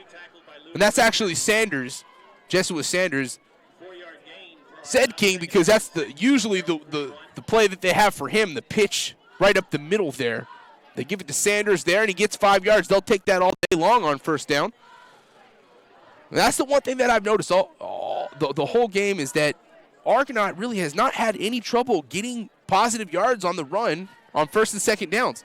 Almost every time they've been doing so, they just have not been able to turn it into any points. They've played the better game here so far, but, 0-0, it could be anyone's game. A run to the outside, nice tackling there. Oh, we're going to get a late flag thrown in from the back official. 2 flags thrown. Likely going to be in the range of holding. The back official found one all the way back there, and I hear clapping from the Summerville Bears, and that's likely going to bring up a holding penalty, and the Argonaut Mustangs are moving back. So in the third quarter especially, that's their 4th penalty we've seen from the Mustangs that have been a killer. Let's see if we can get where that penalty is here. Oh, it's a block in the back. 53. That was a clear one. Not a penalty. It's going to be a block in the back. I mean, that was a night and day penalty. No wonder the back official threw it. I wondered to myself, why is the back official 40 yards down the field throwing a penalty in the offensive backfield? Well, folks, that's why. Anybody could have seen that. You didn't even need to be down on the field to see that one. Run up the middle. No, it's going to be a pass. He's wide open, and he's going to be scampering to the 50, to the 40, all the way to the 35, and that, folks, is the play of the game. Wow. When you run the ball every play like that and you only throw 4 times in the game, that's what happens. Your defense is not waiting for a pass. They're not expecting at all the fake. He fakes both runs there and finds his tight end, Elmore, wide open there and give him a 43-yard gain. And all of a sudden, now the Mustangs are in a position to come out here with the victory on the road. 7.5 minutes left to go. They've still got 36 yards to go, so every time they've been down right around this spot is when the Bears defense is buckled down. They're going to have to do it again. Run up the middle. They'll take that. They'll get about 3 yards there for Josiah Sanders. And the clock, as I said, is their best friend. With the way they've been running the ball, 7-8 more plays here, which that's a lot of plays for only 33 yards. But if they can do that and manage it properly, they'll leave the Bears with almost no time on the back end. Bears still have all 3 timeouts. We just hit the 7-minute mark. So if they get 2 more first downs here, they could take it under the 3-minute mark. And if they get 3 more first downs, which would be kind of hard without scoring a touchdown, this could be the last drive. Just depends on how they play the clock. 2nd and 7. Going to be another run likely. A pitch to the run up the middle. Wow, their fakes are going good tonight. You got to give Coach Davis some credit. That's I think the 3rd time they've caught me off guard. I thought he was on the outside, and he's running right up the middle. And Sanders is going to give himself about 4 yards there, and that's perfect. That's exactly what they want. It's 3rd and 2. And obviously 4 down territory, so you've got 2 plays to get 2 yards. You're running the clock. Another first down would be crucial for them here. That'll take that game clock under 4 minutes. 6:10 left to go here. 3rd and 2, going to pitch up to the middle to King. He's going to battle. That should be enough. It's either going to be a first down or he's going to be an inch short. They're both standing right at the markers, so they're either going to measure that or, they're calling 4th down over here. One official's calling 4th down. The other guy right by the sticks isn't saying anything. 4th and inches here on the 26-yard line, and this is the Bears' chance. If the Bears can stop them here, then they're the ones that are going to be in the prime position to go down and win. 4th and inches. What do you do here? You give it to King, your big back up the middle? Likely. Maybe sneak it with Davis, too. We'll see. 4th and inches. Here comes King up the middle. He's going to get it easily. Give him a 4-yard gain on 4th and inches. And just like that, the Mustangs are in prime position here, folks. 5:25 left to go in the game. 1st and 10 on the 21-yard line. And now they want to eat that clock as much as they can with 3 more plays that are in the field of play here. They could take it down to about 3.5. And if they get 1 more first down, the Bears are going to be in dire straits. Now, remember, the field goal kicking, iffy. So For that, they would want at least 5 or 10 more yards. So they're looking to definitely get at least one more first down here. A pitch, run up the middle, not going to be much doing there. Good job from the Bears defense. He's going to gain maybe a yard there to put him down to the 20-yard line. That was King on the run. So it's 2nd and 9. Andrews in on the tackle. Double-digit tackles for Gavin Andrews tonight. Great work for that young man. Clock is not in the Bears' favor for sure. It's their enemy at the moment. We're under 4.5 minutes left. It's a 2nd and 9. These next 2 plays are huge. They need to get a first down here. They want to keep that clock moving. They want to get in field goal range. Nice run to the outside, breaks off a tackle, gains 3 yards. Great job from Sanders on what could have been a loss. He makes a nice spin move and then pushes his way forward. Only gets 3 yards, but a big 3 yards. That's going to bring up 3rd and 6 on the 17-yard line. So from here, a 34-yard field goal, I don't think they feel very comfortable about that. So maybe 4-down territory, but we'll have to see. This is a huge 3rd and 6 play. At the very least, they would love to get at least half the yards here. Make it 4th and 3 or less. Put them in closer field goal range. 3:45 on the clock. Big 3rd and 6. It's going to be a pitch and a run up the middle. And, a good tackle. He's going to be a little bit short. It's going to bring up 4th and 1.5 yards. Oh, my. And you know what? If he didn't tackle him right there, that would have been a touchdown. He had a huge hole up the middle. Let's see if we get a replay on that for you. Watch this tackle, a game-saving tackle. He has the blockers right there in front of him, and it was a good save to make it 4th and 1 yard. So this here, folks, is the game. There's under 3 minutes left, and if they get this first down, they'll likely run the rest of the clock and kick a game. Oh, they're going for the field goal. They're not going for the first down on 4th and inches. Field goal up, and it's short. 29-yard field goal, no good. And you begin to wonder why they didn't go for it on 4th and 1. They've had so much success all game long getting a yard up the middle when they needed to. They had another 4th down play earlier in this drive, and they didn't do it. Benton Roberson CPAs. Benton Roberson CPAs provides personalized tax, accounting, and financial guidance to individuals and business throughout Tuolumne and Stanislaus County. Our team believes in partnering with you and your team to build lasting relationships that help you achieve your financial goals. Give us a call today and experience the Benton Roberson difference. We look forward to hearing from you. 1st and 10, back on their own 18-yard line. And, folks, we are primed for overtime. Unless the Bears go down about 70 yards the field in just a few minutes, that's where we're headed. That was almost a fumble. Brokini saves the day, but only gets a yard gain there. And the Bears are just conservatively not minding the clock at this point. So how about that? Looked like we may go into overtime, and you begin to wonder with Coach Davis and the Mustangs why they didn't try the 4th and 1 run. They haven't had any success field goal kicking. It wasn't even a full yard. You've been winning the line of scrimmage all game long. You got to give your boys the chance there. You got to respect the bread and the butter. Brokini might be sacked in the backfield here.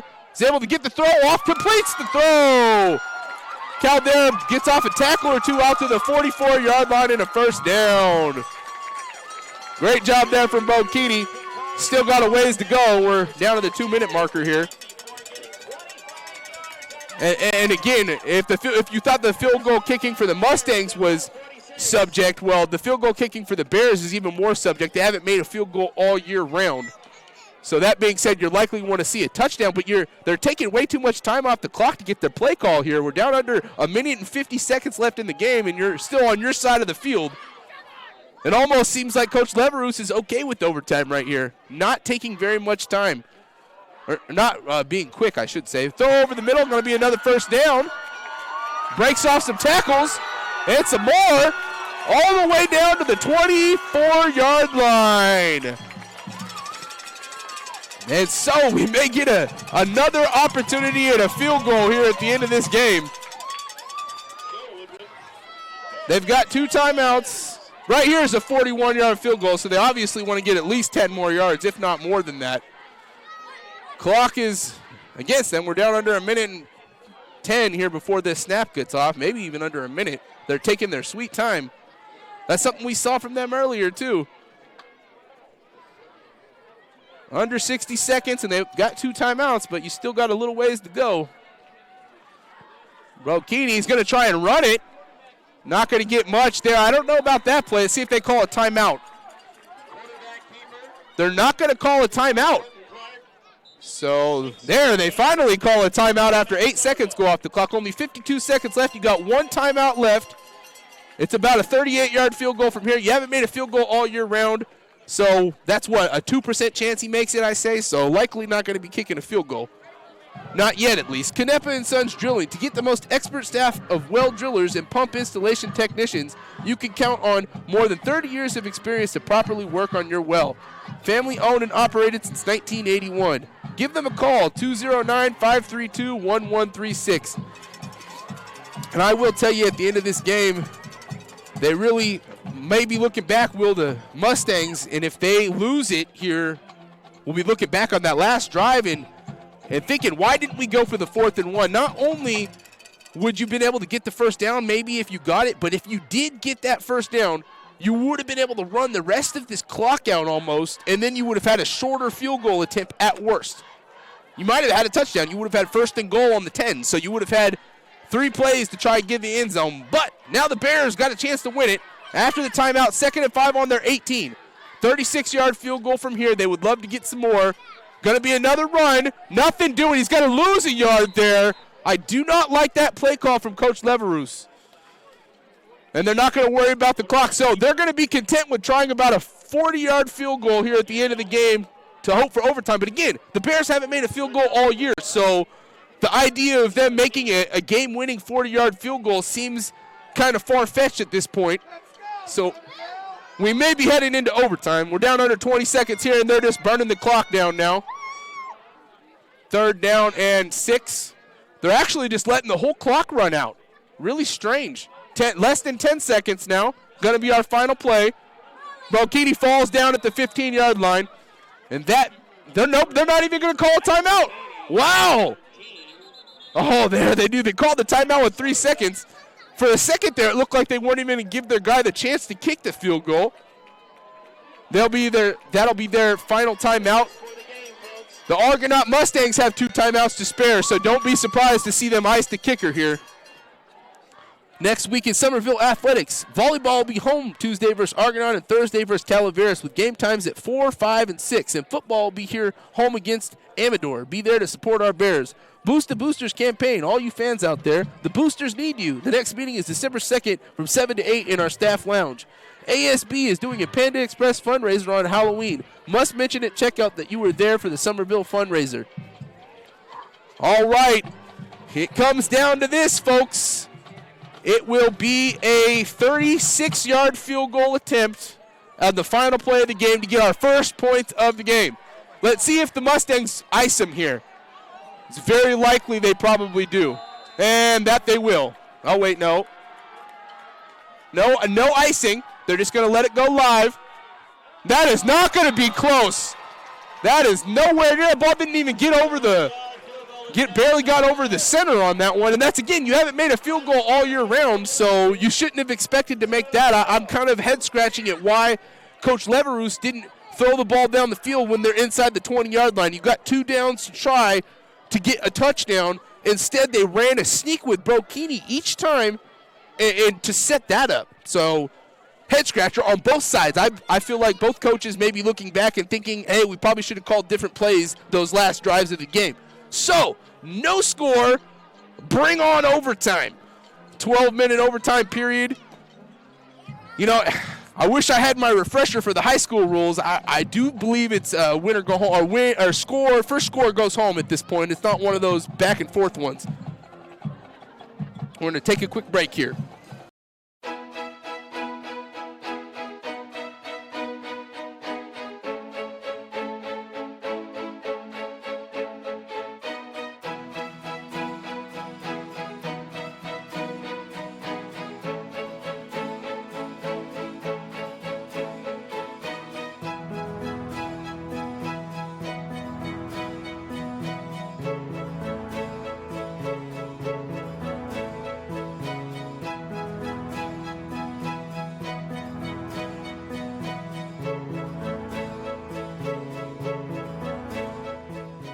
We'll figure it out as it happens.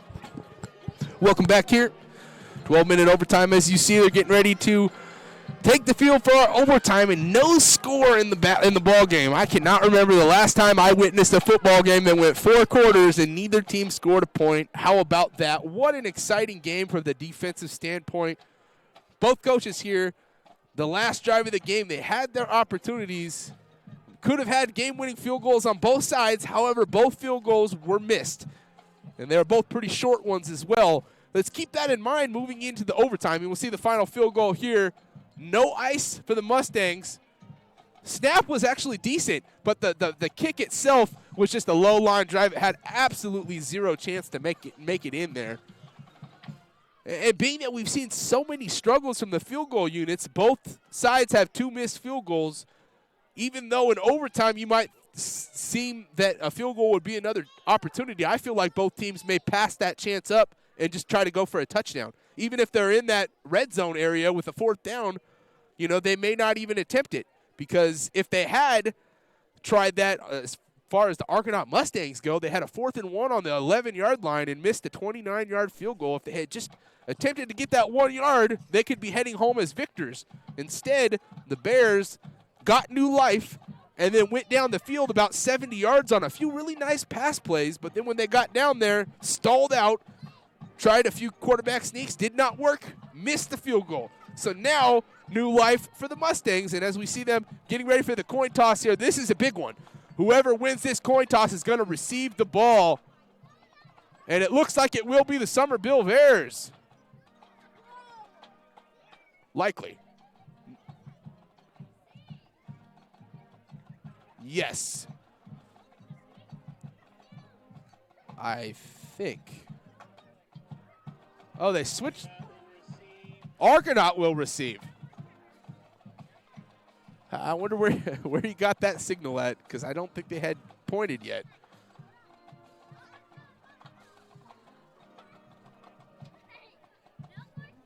Well, the BA guys caught Argonaut receiving. It looked to me like they had point to Summerville, so we will have to wait and see. 12-minute overtime. Both teams looking for their first Motherlode Conference League win. This will be an exciting finish.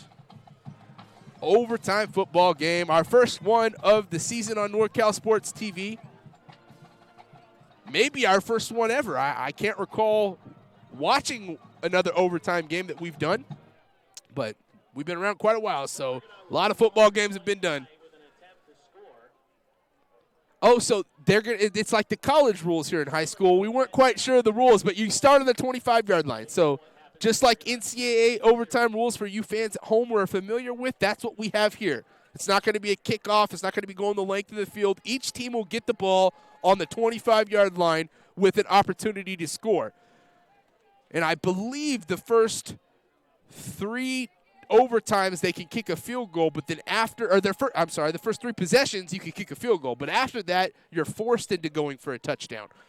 So we will see what happens. Bo Davis gives it off to Sanders right up the middle. Huge run. First down. Josiah Sanders says, yes, sir, we will take that all day and twice on Friday. 1st and 10. Oh, they're going to be about a yard short, but again, 2nd and 1 is even better sometimes than 1st and 10. You get more opportunity to work with the field. 9-yard run on 1st down. It's going to bring up a 2nd and 1 on the 16. And they'll be looking to get another 1st down here and then creep their way closer in the red zone. Davis hands it off. Oh, he gets off a couple tackles up the middle, 1st down. Hits the hole to the outside, inside the 10. Great run there.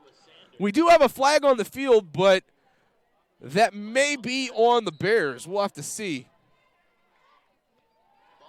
False start. So the official calls a false start, but he didn't blow the play dead, so I'm not sure what he was thinking on that one, but hey, we'll get a false start. So all of that we just watched right here, this there, that there, all of that was nothing because that play was dead before the snap. Head scratcher, but that's going to bring up 2nd and 6. So when you're on a 2nd and 1 and you commit a false start, that is killer.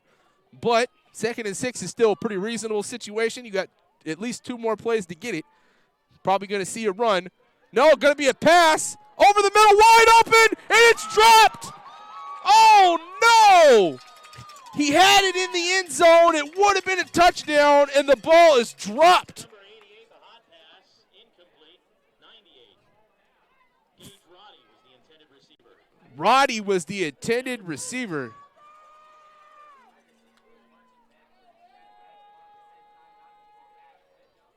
Third and 6. That's a defensive tackle they had in there playing tight end, Gage Roddy. You give the defender credit. While he was beat, he was able to get back in time to get his hands right in the middle of it and kind of knock that ball free. 3rd and 6. Another false start, it looks like. It will be 3rd and 11. So after you get the first play, you get 9 yards. All of a sudden, you get 2 huge false start penalties, and the Mustangs shooting themselves in the foot. This drive started off, looked like they were going to be in a really good spot. Now they're on 3rd and 11, not going to kick a field goal. So really you got 2 plays to get 11 yards. Otherwise, you give the ball to the Bears with a prime opportunity to finish the game off. What will they dial up here? They might throw the ball again. Every throw we've seen from Davis so far tonight has been accurate. I like what I've seen from him throwing. You know, that's not their game plan, but when he's going back to do it, he's done it well. 3rd and 11. It's going to be another throw. Davis finds his receiver. Dropped. Good defense there. Unable to bring that one in. Titus Shirley breaks it up to Josiah Sanders, and it's going to bring up 4th and 11 on the 26. You're not going to go for a 43-yard field goal, so the Bears looking to get in a prime position to win the game. They're 1 play away. If they stop them here, they'll have the ball on the 25-yard line, just a matter of yards away from a game-winning field goal. They're going to try a 43-yard field goal. No way. Let's see this. 43-yarder. And that's not going to be anywhere near well low and well short. So missed field goal, 3rd missed field goal of the game, and now the Bears have a chance to win it. They're going to start on the 25-yard line. But if you're Coach Leveros and the Bears, you want to score the touchdown because you don't want to try another field goal attempt. We've seen 5 field goal attempts here today, and not one of them even had a 1% chance of making it. None of the field goal attempts were even close. One of them didn't even get off, and the other 4 were well short. Begin to wonder why Coach Davis didn't just try to throw that ball up. 4th and 11, you know. Might have been able to find some receiver open, but 1st and 10 here on the 25. Let's see what Coach Leverus and Brocchini dial up. Going to be a run to the outside. Good tackle there. Give him a couple of yards, but that's really good job for the Bears or the Mustangs defense. 2nd and 7. Good tackle there from Tyler Belchey.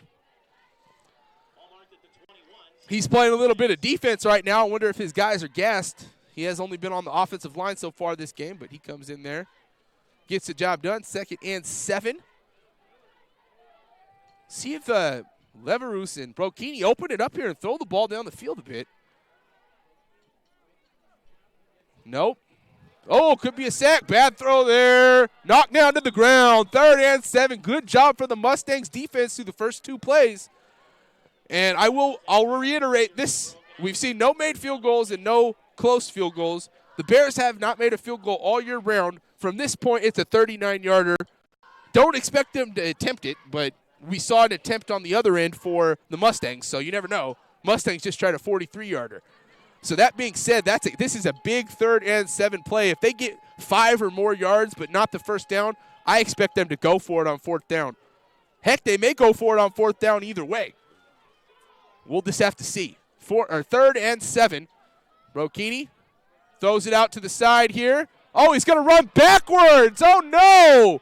Tyler Belchey with the tackle for a 2-yard loss. Good job there for Belchey coming in to play the defensive side of the ball. Gotten 2 huge tackles here. Comes up a little hobbled, but that's going to bring up 4th and 8. And it's a 40-yard field goal here. You're not going to kick that.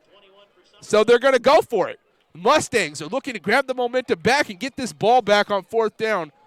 Bears are trying to get the first down and win this game. 4th and 6. Oh, they're going for the field goal. A 37-yard field goal attempt. The ball short hops it. That's not going to be a good one. That's short, no good. You had some fans cheering here because that was a little bit higher than the last one, but still about 10 yards too short. Turnover on downs. And that's a head scratcher. He actually got a better kickoff there than he has all game long, and the ball one-hopped his holder. So who knows? We'll see the ball actually two hops the holder there, and he actually got a decent kickoff. So for the fans, I understand the momentary cheer, but as you see where it lands, that's about 10 yards short.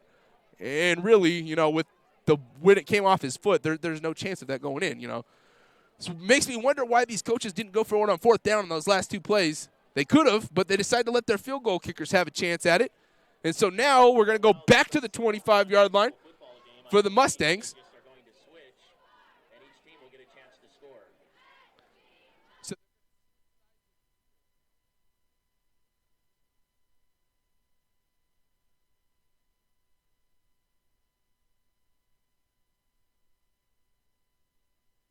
So they're taking a little break here after that first possession. They're going to switch sides of the field. So it appears that both teams will get the ball again. Captains will meet at midfield to flip the coin to see who goes first. The team that goes first will have a chance to score. So they're going to flip another coin. Okay. That's something I haven't seen in the high school realm. But again, I didn't quite know the overtime rule. But this is a little bit different. This is not like NCAA. You don't get two coin tosses in overtime. So this has been quite an intriguing game. While it was no score and seemingly was going to be done very quickly, now we're getting into the depths of overtime here. And, well, with the field goal kicking, it doesn't seem like anybody's heading home anytime soon. And the Argonaut boys won the toss again, it looks like.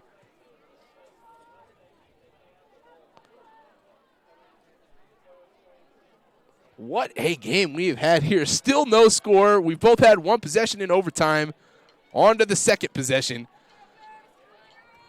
One of these teams is going to come out with their first Motherlode League win. The other one's going to go home with the loss, but neither of them should hold their heads down. They've played excellent defensive ball games. And offensively, if you're Argonaut, you've done what you wanted to do. You've ran the ball well. You've had decent drives. You just weren't unable to come up with any points. And for the Bears, you got to be happy. You scored 0 points at home in front of your home crowd. You haven't really had anything going offensively, but your defense has played just well enough to keep this at a 0-0 game. So, Argonaut's second overtime drive. Their last one started out well with a 9-yard run, but then went backwards. Let's see what they can do here on their first play from the 25. Davis with the run up the middle. Breaks off some tackles there, but he only gets 3 yards, and that was a big tackle. Sanders only gets 3 yards. What could have been a lot longer than 3 yards if he got by Warren Goldstein there with the tackle.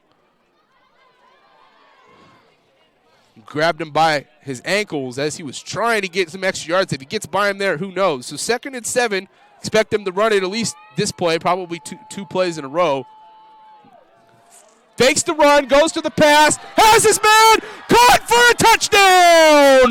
The Argonaut Mustangs get the job done. That is Bo Davis finding his wide receiver, Kobe Eckhart, for the touchdown, pending the extra point. The Bears will still have their opportunity to match this, so this game is not over, folks. This isn't a win-or-go-home scenario, as I first mentioned, heading into overtime. Like I said, it's been a long time since I've seen a high school football overtime game, so wasn't quite sure. Now I am. Extra point, up and good. First kick made in the game, and it's 7-0 lead for the Mustangs. And so now the Bears have scored no points all night, and now they have no choice but to score. They've got 25 yards to go. 4 downs is to do it. Obviously you're going to go 4th down here. But then key is if they score a touchdown, they've got to make the extra point to continue the game, or they could go for 2 and try to win. But before any of that happens, folks, we have to see if the Bears can get in the end zone. The Mustangs are one stop away from finishing this game off 7-0 in overtime. Wow. They're going to move the ball to the left hash. That's where Brokini says, I want to start over here. And you do have that decision to make. That's actually the first time we've seen them decide to move it. Usually just leave it right in the middle, but they're going to take the left hash here. First down play, Brokini goes back to pass, over the middle, almost intercepted. And that was Eckhart there who just caught the touchdown, could have ended the game with the interception, and then we would have had that young man down on the field for a post-game interview, that's for sure. Wow, let's see if we get a replay of that, how close this was to the end of the game. Eckhart almost intercepts it. He comes in front of the play there, and he'll tell you at the end of the game that he should have had that one. But that's a big incomplete pass. It's going to bring up 2nd and 10, and it looks like they're going to stick with the throw here. They're going to give Brokini a chance. They're not going to be running the ball. They're going to try and throw it down the field. He rolls out to his right, throws it away there, nothing to do. 3rd and 10. Great job for the Mustangs defense there. They were all over the field. 3rd and 10. 2 plays left to go for the Bears. They got to get 10 yards. They don't need the touchdown yet. They do need it on this drive, but right now they only need to get the 15-yard line. And you got 2 plays to do it, so you don't have to go for it all right here. In fact, might not be the favorite thing to do for a coach, but you might even consider a draw play here because that's going to catch your defense off guard. They're clearly expecting a pass. You know, if you do a draw up the middle, worst case, you're probably going to get 5, 6, 7 yards. Give yourself a much more manageable 4th down scenario than 4th and 10. No run, going to be a pass over the middle. Has his receiver, first down. 12-yard gain on 3rd and 10, and Brokini and the Bears stay alive. 1st and 10 on the 12-yard line.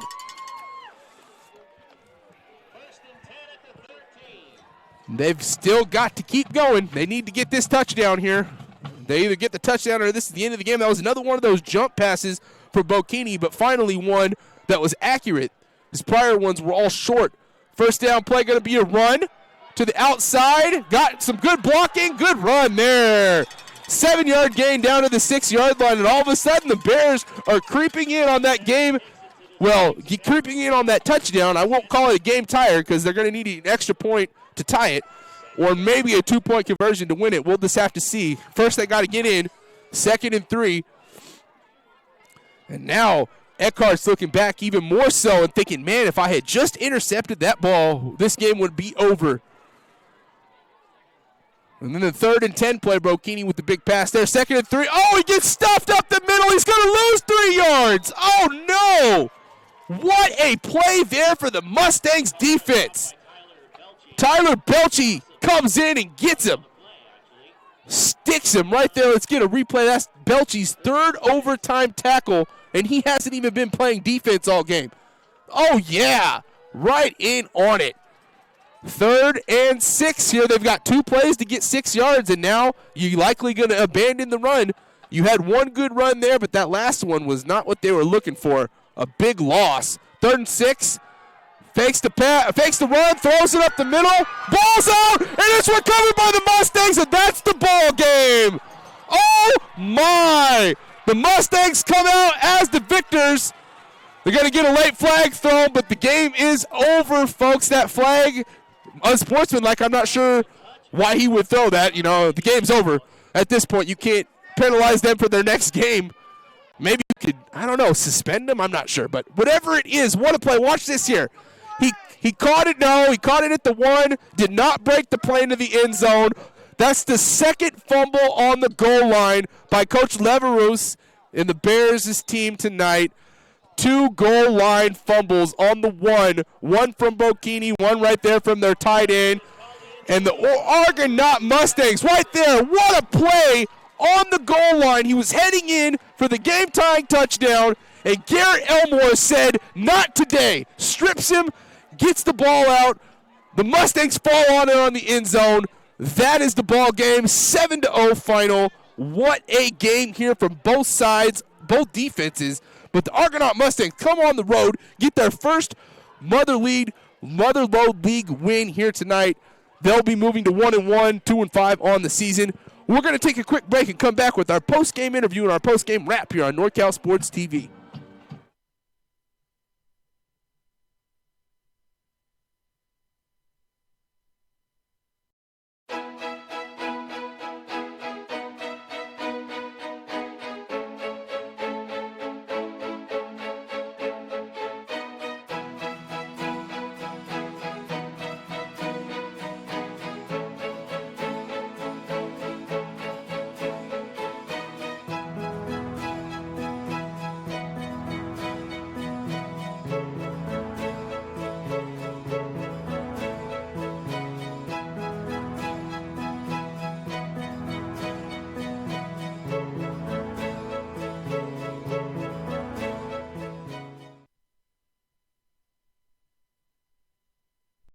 Public transit system has really supported my education. That's one thing that the Tuolumne County transit system provides is a sense of community. So I needed to find a job, and people told me about Mother Lode job training. They helped me with my resume. I got to see where openings were, and I found a great job at Black Oak Casino. Ever since I started coming here to Sonora, the Sonora transit system has been a big help in me getting to my appointments. If it wasn't for the transit system, I wouldn't be able to get around very easily.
TV, we're with Colby Eckhart and Garrett Elmore for the Argonaut Mustangs.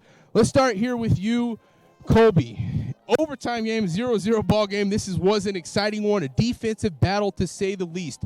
You guys have been running the rock all game long, had not been throwing very much. Davis only had 6 attempted passes. One of them, however, was your touchdown catch in overtime. Tell me a little bit about that play call in the huddle and then how you were able to succeed and get open and catch the game-winning touchdown pass. Well, at first we saw Garrett get open on the play earlier on the big play for 50 yards. And then we saw that I was wide open over the top because they didn't have a safety. So then I put the corner on my hip and then caught the touchdown. Yeah, definitely. Then the very next play was their first play of the drive, and you actually had a chance to end it with an interception. The ball fell through your hands. I know that might have felt a little bad, but hey, your buddy here, Mr. Elmore, picked you up. Garrett, let's talk about your game. He just touched on it for me there. I wanted to talk about that catch earlier. You guys only had one long play of the game, and it was your catch. Tell me a little bit about that play call and how you were able to get a 46-yard completion there. We run that play all the time in practice. We execute it perfectly, and we saw that the linebackers were crashing on it, so we just decided, hey, let's run it. And there was nobody out there, and I just kept running. Yeah, that's actually almost every one of your guys' passes down the field. That's what happened. They weren't expecting it, and so that left you guys open down the field. And that one was a big one, and, of course, your touchdown there was huge. Now, let's get to the final play of this game. It was 3rd and 6. They're in the red zone. They were trying to tie the game up. Who knows if they would have made an extra point or not, but we won't get there because, Mr. Elmore, you're on the 1-yard line. The guy caught the ball. He's by you, and you strip him on the 1 for the play of the game there to end the game. Your guy recovers it in the end zone. Tell me a little bit about what was going through your mind as that play was happening. He ran over the top and caught the ball, and I saw that he was going to get to the end zone, so I did everything I could and just stripped the ball out. Now, as far as that strip goes, tell me a little bit about what your technique was with your arms and to be able to come down with those big paws of yours to be able to get that ball out. I just reached around as far as I could and grabbed that ball and flung it out. Hey, well, you guys come out with a shutout, a win, your first league win, a road win. I mean, there's many different things you guys could talk about, but I know one thing. It's a Friday night. You guys are high schoolers. You're going to go and have a good time, and I want you guys to go enjoy this victory. You got all weekend to enjoy it because I know when Monday comes around, Coach is going to have you guys out there practicing for next one. Yep. Yeah, we are. Yep. Hey, thank you guys for the interview. We want to wish you guys the best of luck moving forward in this season and in your careers. Thank you. Thank you. Appreciate it. Not a problem. We'll be right back here with our post-game wrap-up on NorCal Sports TV.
Welcome back here to NorCal Sports TV. Dustin Padgett here with you guys. I want to thank you guys for tuning in. This was an amazing game.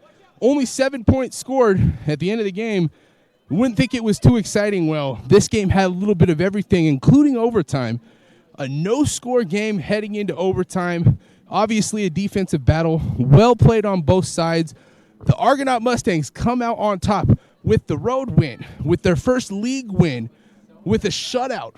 Everything they could have asked for on their side of the ball. The Summerville Bears, don't hold your heads down. You played a good defensive game. You gave up 0 points through 4 quarters. 99.99% of the time when you do that, you're going to win the game. You never see a 0-0 overtime game, but we got one of those tonight. Super exciting. Was a lot of fun. As you see out there on the field, Argonaut celebrating. They got the road win. They'll be 1-1 overall in the Motherlode League, moved to 2-5 overall. The Summerville Bears will fall to 2-5, and they're going to be 0-2 in the Motherlode Conference. Well, again, we thank you guys for tuning in. We hope you all have a wonderful Friday evening. We've got a couple of other games going on right now, so tune on over to NorCal Sports TV on our YouTube page and check them out because they're both still live. They were 7 o'clock start time, so neither of those games done yet. So we hope you had a good one. We'll catch you next time. Dustin Padgett, over and out.